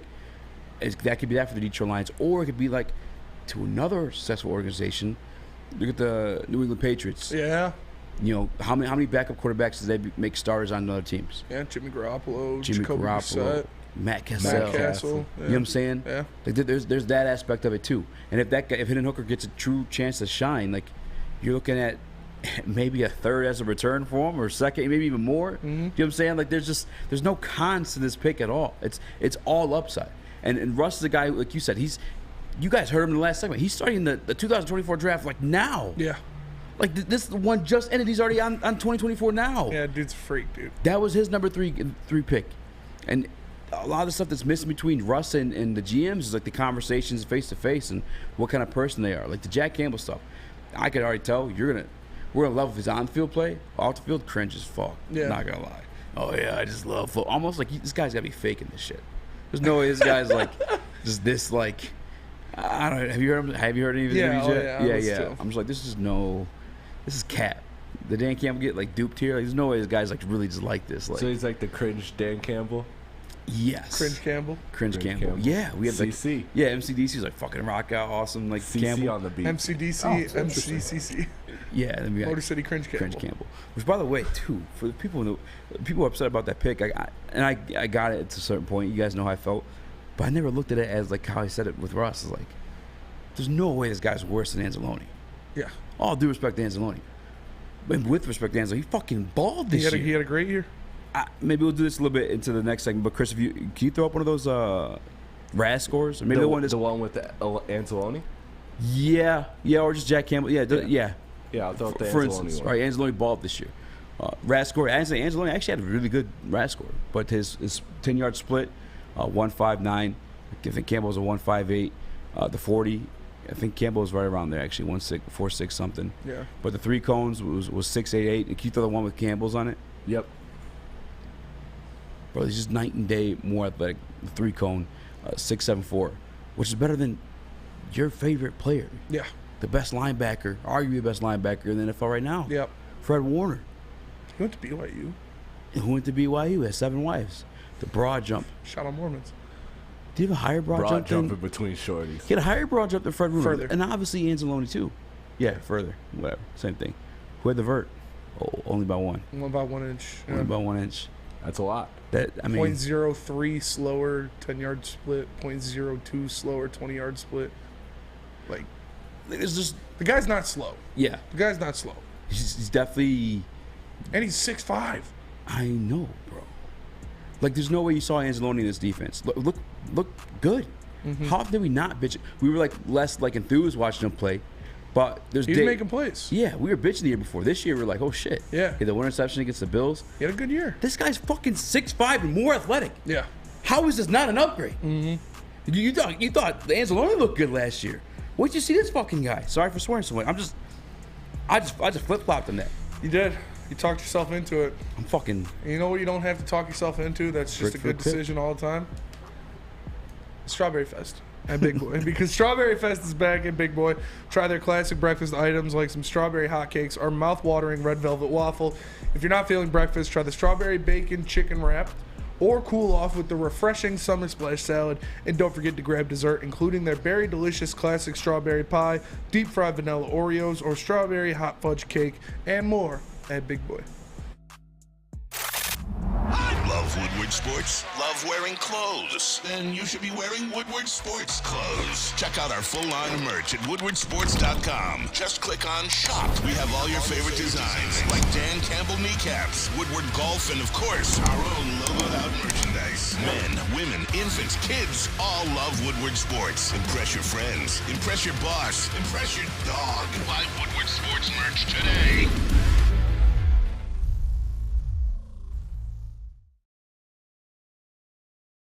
Introducing the Planet Fitness Guide to getting that post-workout glow. Step 1. What's your why? More epic energy? Better sleep? Blow off steam? Step 2. Join Planet Fitness for just $10 a month and get moving in our clean and spacious clubs. Step 3. Bask in that post-workout glow. Join Planet Fitness today for just $10 a month. Join today at any of the 50-plus Detroit area locations.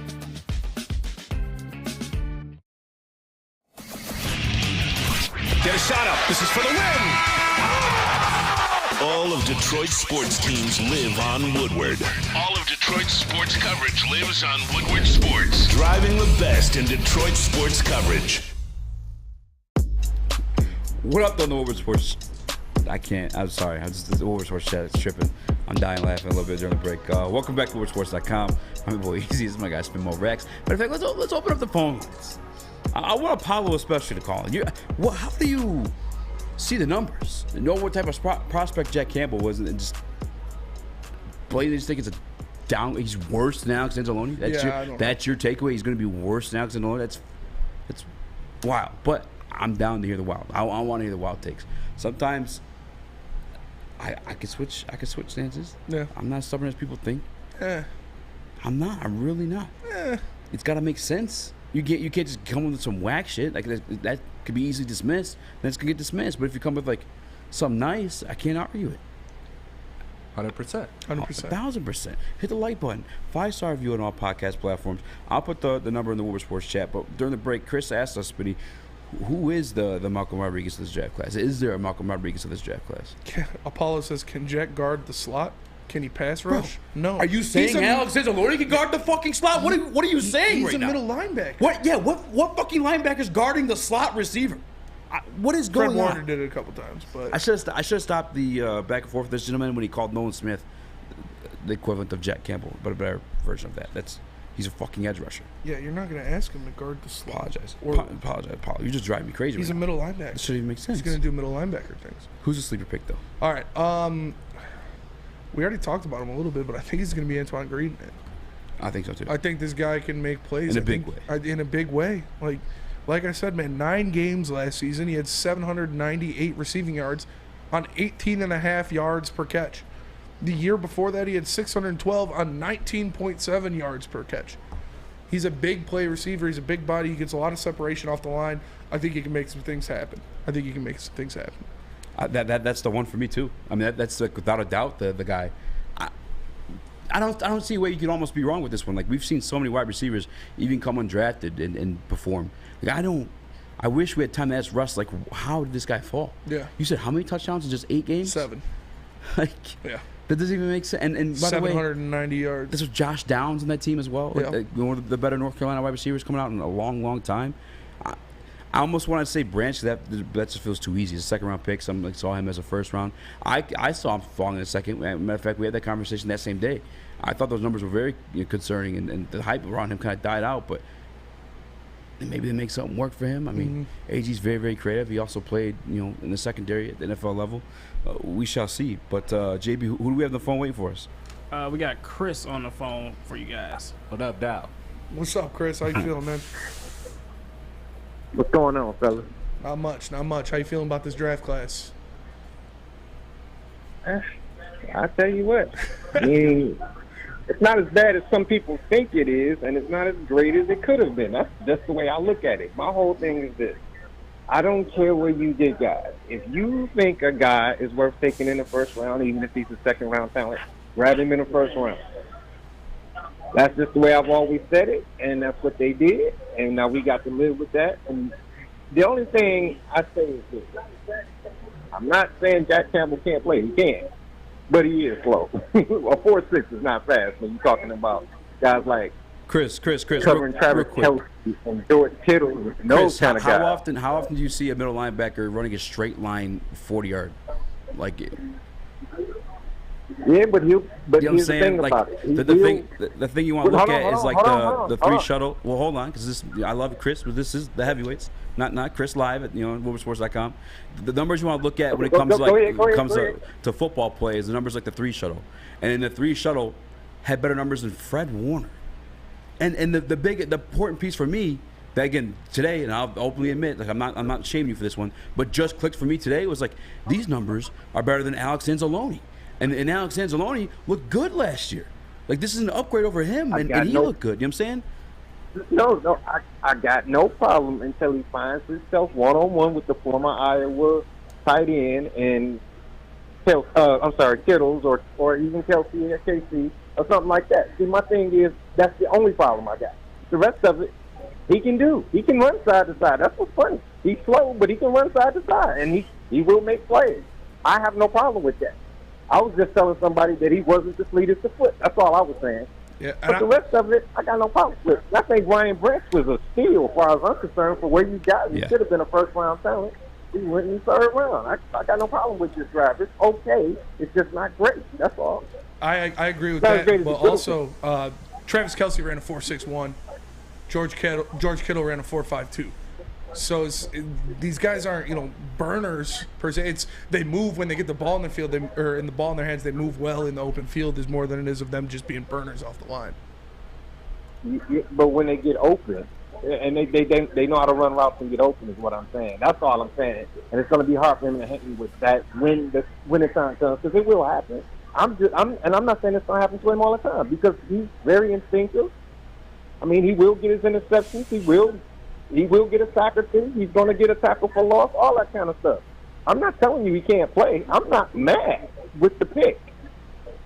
I was just telling somebody he just wasn't the fleetest of foot. That's all. That's it for me. The rest of it, I'm cool with. That's fair. Yeah. And I tell you somebody that is very fast, though, and that's Jahmyr Gibbs. That 4.3 speed is speed to bust. So there's no look. You're not going to hear me complaining. Oh man, they didn't get Carter. Oh man, they didn't get Chancey. Those are guys they could have had. They chose not to. That's the end of the story. They're not Detroit Lions, and the guys that are, I'm rolling with them. Simple as that. Chris, I appreciate you calling in, brother. Appreciate you calling in, Chris. Man. All right, fellas, take care. You too, man.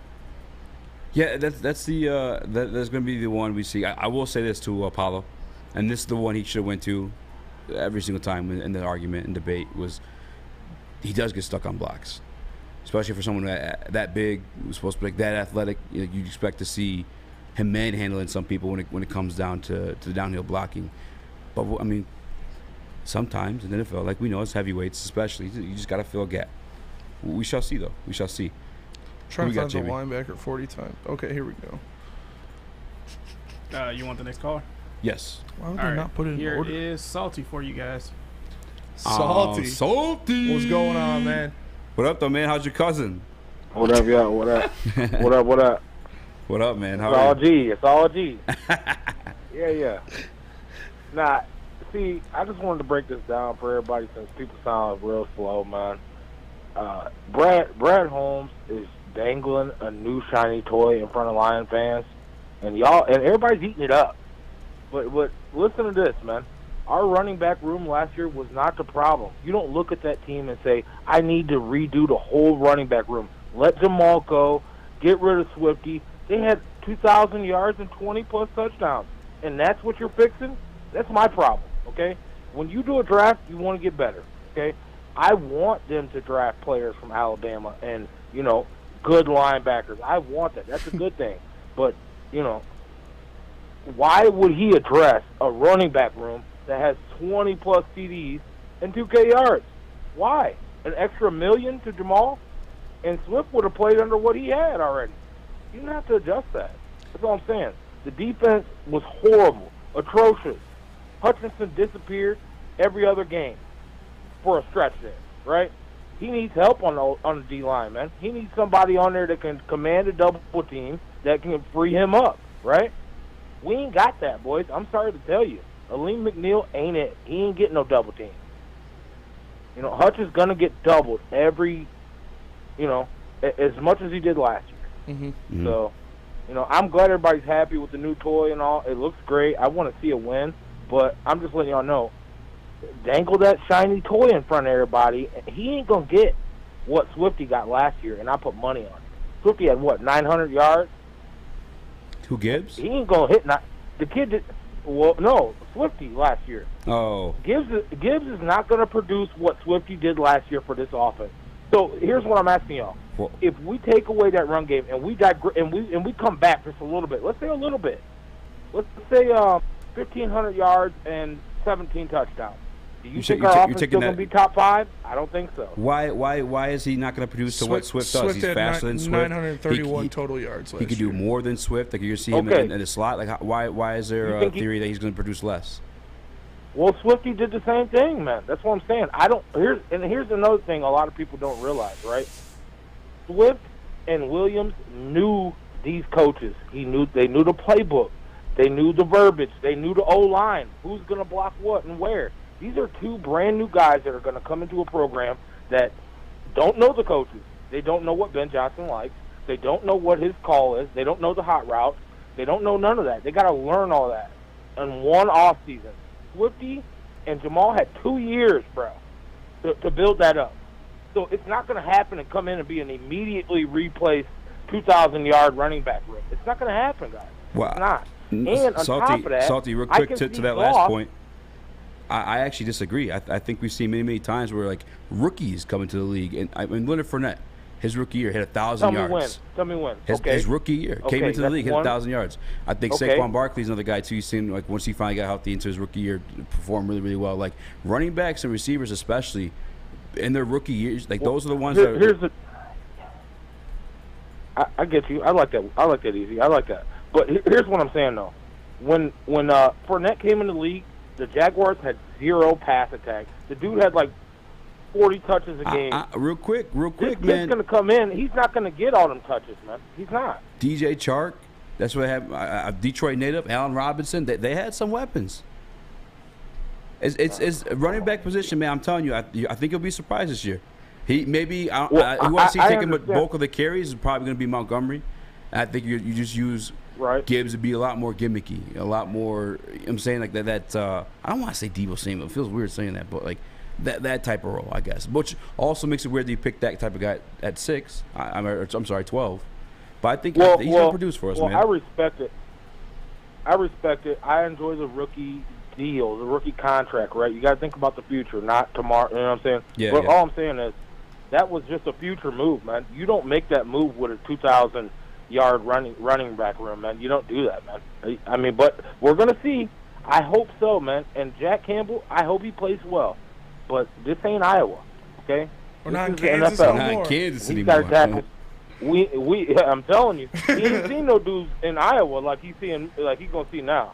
Yeah. So I'm just gonna, But I'm rooting for him, man. I want a playoff win, boys. We deserve it. We need it. We gotta have it. But I'm praying. Yes. That they do good. For sure. Hey, appreciate you calling in. Appreciate you calling in, man. We gotta go to break, but real quick before we do, DeAndre Swift, his rookie year, 521 yards. Last year, 542. We had 931 all-purpose yards. All-purpose yards. So all-purpose, actually very similar too. All right, you want to do all-purpose? Last year, 389 yards receiving. Rookie year, 357. Yeah. It's very possible for Jamar Gibbs to do that, if not arguably more, given his speed. Yeah, I agree with him that that's not the one thing that I would look at this team last year and be like, that's what they need to upgrade on the most is the running back room. But they did. And you saw the writing on, like, Jamal outpriced himself.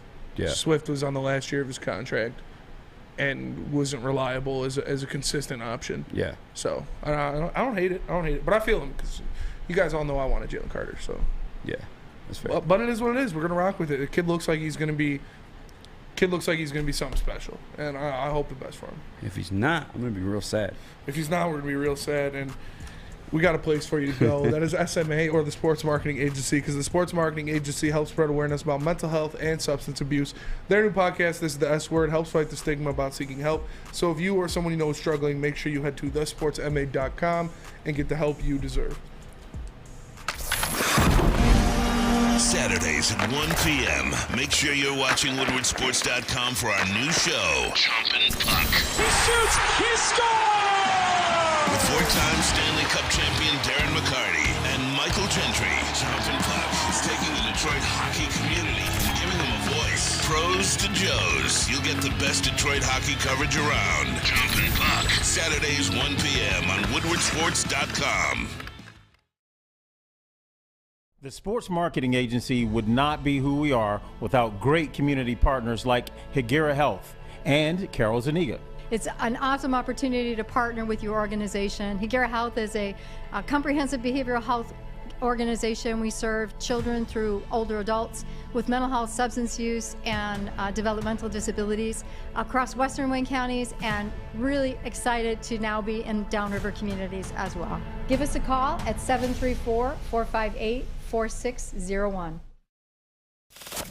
We don't like to brag that we are the toughest sports network in Detroit, but we do have a guy named Darren McCarty on our side. Lemieux and McCarty, who've had a good knockdown drag up. There they go, right on the whistle. They were talking to one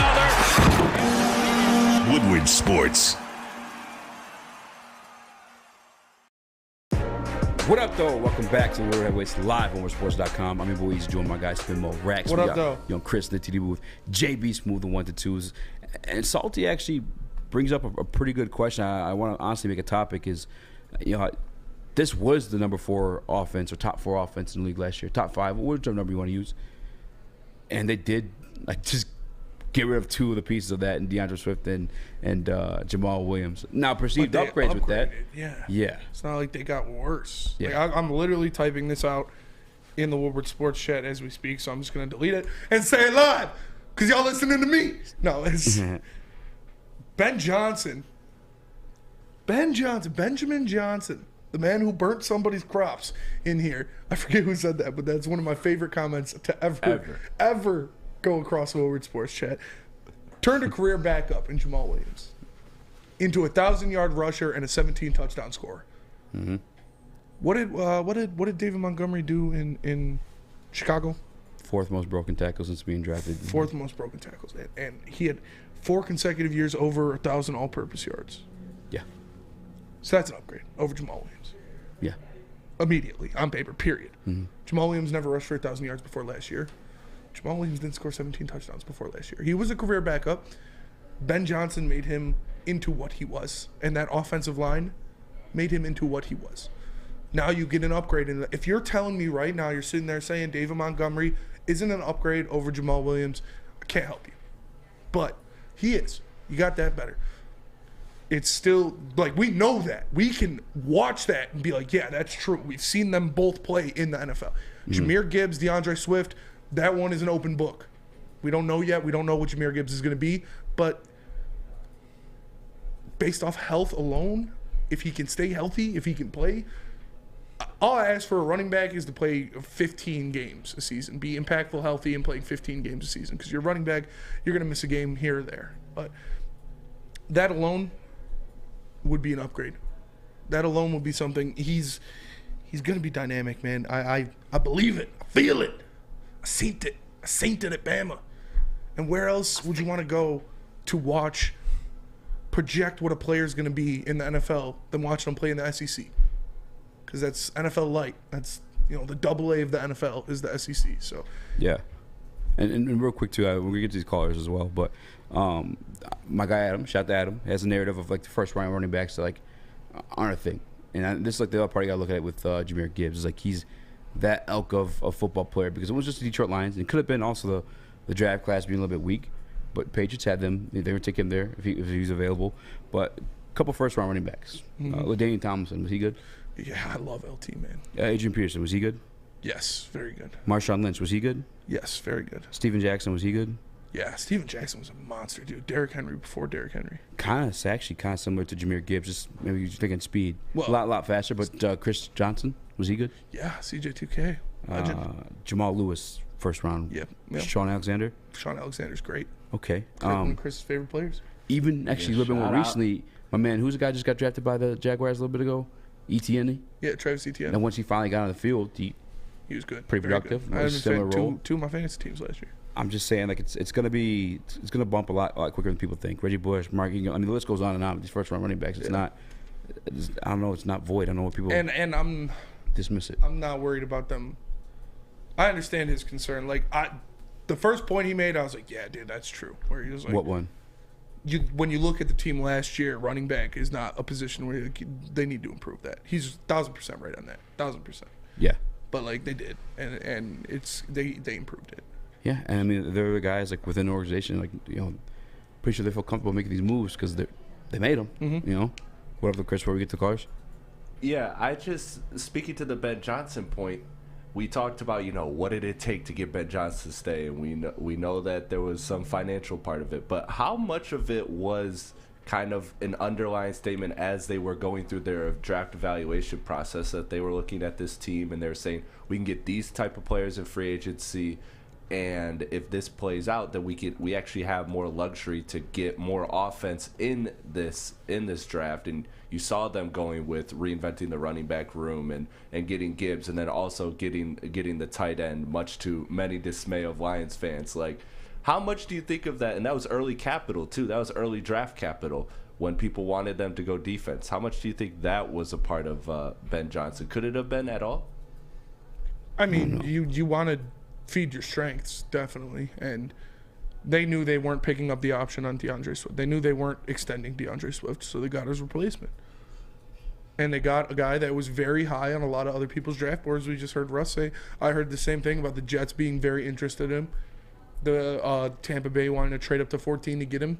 I heard the Patriots wanted him at 14. So there are a lot of things that play into the factor. These guys that do this for a living know a hell of a lot more about football than any of us. So yeah. I'm going to believe in them. And Brad Holmes has 2 blemishes on his however many picks he's had so far in his tenure with the Lions. So I'm going to give him the benefit of the doubt. And I like Jahmyr Gibbs. I liked Jahmyr Gibbs for a while. Yeah. I didn't like him in the first round. Yeah, I'm working up to it. No, I didn't like him in the first round per se. But if that's where he was perceived to go by multiple different GMs, then so be it. They were. Last time you seen Dan Campbell do that, or Brad Holmes do that, where he pounded. I didn't want to actually pound the table. Jerking something off because you yell at me when I pound the table. I do. But when he pounds the table like that in the war room was Penei Sewell. That shit worked out. You remember talking about asking a guy out to be like, last time he went like that. Yeah, last time he did this, it was pretty wild. No, last time we saw Brad Holmes pound the table like that was with Penei Sewell. So if he loves this guy as much as he loved Penei Sewell, I'm confident he's going to be a great player. Yeah, Sam Laporta is a big conversation. I mean, well, I'll make that topic tomorrow. I'm really down to do it, but we got a couple callers before we get to the break, Jimmy. Yep, I'll send you guys Ronan 99. Running 99. Hey guys, how you feeling, man? What's up, brother? Well, I'm gonna throw my I'm gonna get some props to Chris in a second. Okay. But I want to throw my 66-year-old old guy with cancer card on the table to ask everyone to take the 30,000-foot view, like what Chris was just mentioning, because this isn't just this is a multi-season thing we're doing. This isn't just let's react to this season. I know this is a win now league, but the thing that I find most fascinating with this team is that at the 30,000-foot view, this is a freaking home run draft, man. For sure. I got to tell you, because you have to look at Gibbs not as a running back, but as an offensive weapon a la Tyreek Hill. Not the other running backs he's been comped to. Whoa. So in that regard, you look at that positioning where they took him, that's a wide receiver type positioning, okay? And you would pay a wide receiver that kind of money. Now, again, from the 30,000-foot view, you look at the defense. Like you guys were just saying, let me do something. If you got a chance to take the Big Ten Defensive Player of the Year, the best linebacker of the year, the Nagurski winner of the year, you got a chance to take a 6'5" freaky-ass dude like Campbell to fix what is a giant hole we know in our defense, you take him.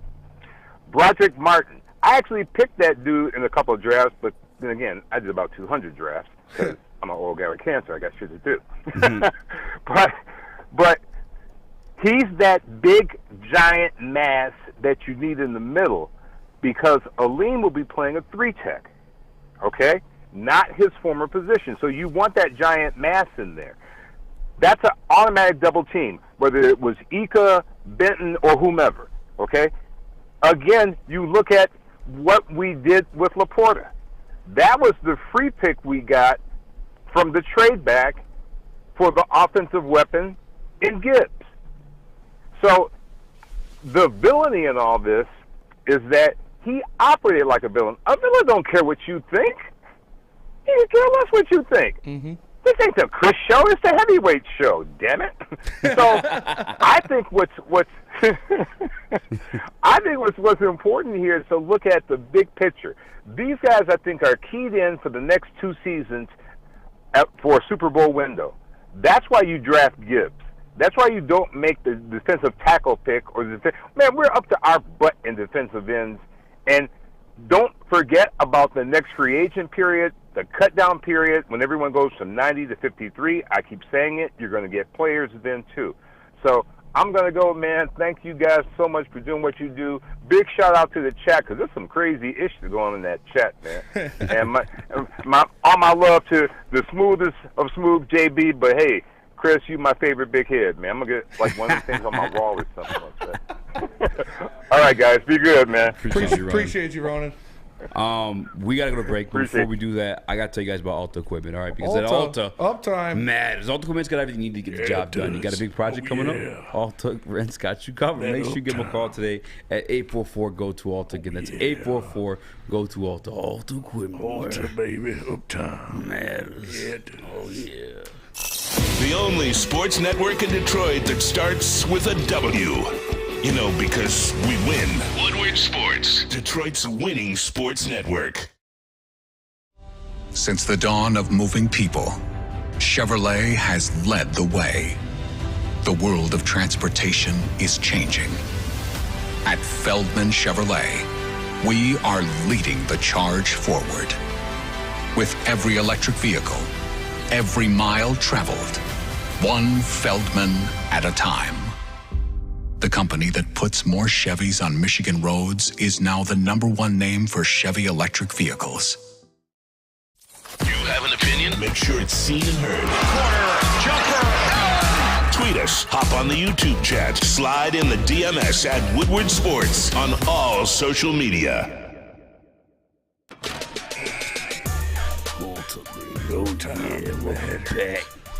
Welcome back to Whatever It's live on Woodsports.com. Eazy Joe, my guy, Spin More Rex. What up, though? Chris, JB Smooth. I'm gonna say the Laporta. That's the one I'm like. Laporta? That's nice. Simon Laporta. You don't like that one? Yeah, it's just Not gonna lie. Well, I mean, I guess I don't not like it. It's more a pick for the future. But I mean, you guys know where I stand with this thing. I don't want to invest in these tight ends early. It's Gavin Gatehouse in the Woodward Sports chat. A Chevy ad? What's next? A Bud Light ad? Fuck yeah. Bud Light, throw some cash. Cut the check. Make it Cut rain, the check. bitch. I'll do a Bud Light ad read. For sure. What's your Bud Light ad read? Bud Light. Bud Light. Oh my God. Bud Light gonna do you right. I love Bud Light. It's so Light. good. No. I hate Bud Light, but I'm not a beer guy. You can pay me, I'll say I like it. Mm-hmm. Pause. JB, we good on callers? Yeah, we're good on callers. Okay, cool. I was gonna tell him that calling tomorrow, I'll give him a cookie or something like that. The Laporta thing. Sam Laporta. Just save it for tomorrow. Was it a Ben Johnson power move, maybe? I don't know. Cause this kid's not producing in year one. Like I love Ben Johnson. Bud Light. Pause. But he's just not. He's not. I think he's like. He's not doing anything his rookie year. Doesn't mean he's not gonna do anything in a career. Over under. Ooh, I feel like we should save this one. Too good. But I mean, listen, I'm here y'all anyway. Over. Right? I don't know. Like, I wanted to say like 350, but that's way too low. No, it's not. You don't think so? No. For tight end? Yeah. You would take under? Yeah. Under 350? This year? This year. For Sam Laporta. For Sam Laporta. Yes. Sam Laporta. Sam Laporta. Hi, my name is Sam Laporta. I'm the Swedish Palmer. I've come to fix your pipes. 1,000%. I mean, put to you this way. T.J. Hawkinson, nobody thought he was a top 5, top 10 tight end in the league. But you look at the numbers and you find out he is. And that's with like numbers as low as like. All right, T.J. Hawkinson, I've come to fake your pipes. I mean, you're not wrong on the T.J. Hawkinson thing. His rookie year, 32 catches, 367 yards, 2 touchdowns. Boom. Yeah. 350. 350. It's not that bad. Goddamn 350. Maybe with This monster came in and asked me to give him 350. maybe with like a with the suspension of Jameson Williams. I don't think so, man. But they did. T. Jackson 367 yards his rookie year. I'll tell you right now. 723. Uncle Neil's soft feet. I'm definitely not butt chugging Bud Light. No. That is not gonna happen. That's I'll a Chris thing. chug a Bud Light. That's a Chris thing. But I'm not gonna butt chug a Bud Light. It's actually a really good rookie year for T.J. Hawkinson. Because I pulled up some numbers to compare it to like C.J. Wild in the chat. I mean, I don't know. For his rookie year, I don't know. I just don't expect too much out of him. But that's the other part of it too. I was gonna say too is like the success or that we had with guys that weren't second round picks. Like I just didn't feel like a need. Mm-hmm. But per the draft board, maybe that's what they went pound for pound. He's just like one of the better guys there, and he's just like fuck it. Laporta is Italian. Yeah, I know, but like, well, I didn't know that, but I didn't think he's Swedish. I'm just Yes. Sam Laporta sounds like something you say like that. But he's from Iowa. Yeah. Like who's ever been to Iowa? That's probably how they talk, right? That's from Always Sunny. I'm not don't do a Swedish accent. I'm doing a Swedish accent. Can you do Italian one? Because you are Italian. Can I do Italian? You did Italian facial expression. Oh, you know, we're coming down the street, huh? Can I do Italian? You're talking to me, asking me if I could do Italian? This is like American Italian. This is Bronx Italian. Yeah, it's New You're York. talking to me. You sitting there talking to me. So be Sam Laporta. Be Italian Sam Laporta. Sam Laporta. Sam fucking Laporta, huh? Yeah, I'm gonna catch the ball. My mom's cooking up the gabagool. The fuck you talking about? Why is this guy asking me if I can do Italian? You know how many times I watched fucking Sopranos in my life, Johnny? You know how many times I've seen the Sopranos? Do Sam Laporta get the call from Dan Campbell? I unplugged my shit. Do Sam Laporta. Hey, Ma! Hey, Ma! Do Sam Laporta get in the call? He's getting drafted to the Lions. Hey, Ma! Dan Campbell's on the fucking phone. Dan, you know, Motor City Dan Campbell. Oh, my God. Dan Campbell. Dan Campbell, the man with the double shot. The handsome the one? Ma, come on. What are you doing? He's just so bald. Stop it. You're killing me here. Come on. No, I can't do it. What are you talking about? Are they drafting you? What's Yeah, going on, man. sweetheart? They said they want to bring me to Detroit, you know. Oh, my. It's dangerous there. They got good calzones in Detroit. It's dangerous. Yeah, I'm from the Bronx. You know, it's dangerous. I do like Detroit-style pizza. You know your father loves Detroit-style pizza. Detroit-style pizza. It's a casserole. Detroit-style pizza. Give me a New York slice. I've been in Iowa with the corn for 4 years. That's true, honey. Well, you excited to go or what? What the fuck, Ma? What do you know, huh? What is that, Ma? Come on. Should they watch the Woodward Heavyweights tomorrow at 5 to 7? Fucking Chrissy handle this guy. What is he doing? God. These are her nails, by the way. This is what this was. That's fair. Helps with the accent. That's fair. That's fair. Sam fucking Laporta, Italian, huh? I like him now. He's a paisan. Hey! Where's Maz at? We got a paisan tight end. Come on now. You always do it to, but this is funny, insider. You always do it to Maz. He's not even Italian. Maz? No, he's like Assyrian. That's all right. He always like, hey, That's all right. paisan He's like a fucking me. paisan. If I say he's a paisan, huh? Fuck out of here. He's not a paisan. He lived in fucking Jersey. Hey, close out the show as Sam Laporta. Sam Laporta closing out the show. All right, you fucks. Thanks for watching Woodward Heavyweights live on the WoodwardSports.com. Make sure you like the stream. Make sure you give us a 5-star fucking review. Woodward fucking Heavyweights. The Gabagool. Tell the your friends. Brishadil, all of this Tell stuff. your friends, sweethearts. It's here. Oh, my God. I don't know what the fuck It's the this guy's nails. doing. The man to my left apparently speak easy. We got Chrissy Platty in the Tell TD your booth. friends, sweetheart. We got JB Be a Smooth, friend, the tell a smoothest man there is on the ones and twos. I'm Spenny Rax. We're the Woodward Heavyweights. We'll catch you guys tomorrow. Someone said this is Mama's Sam maiden Laporta, name's please. Rizzy. All right, I got the paisan in me. Peace. Pause.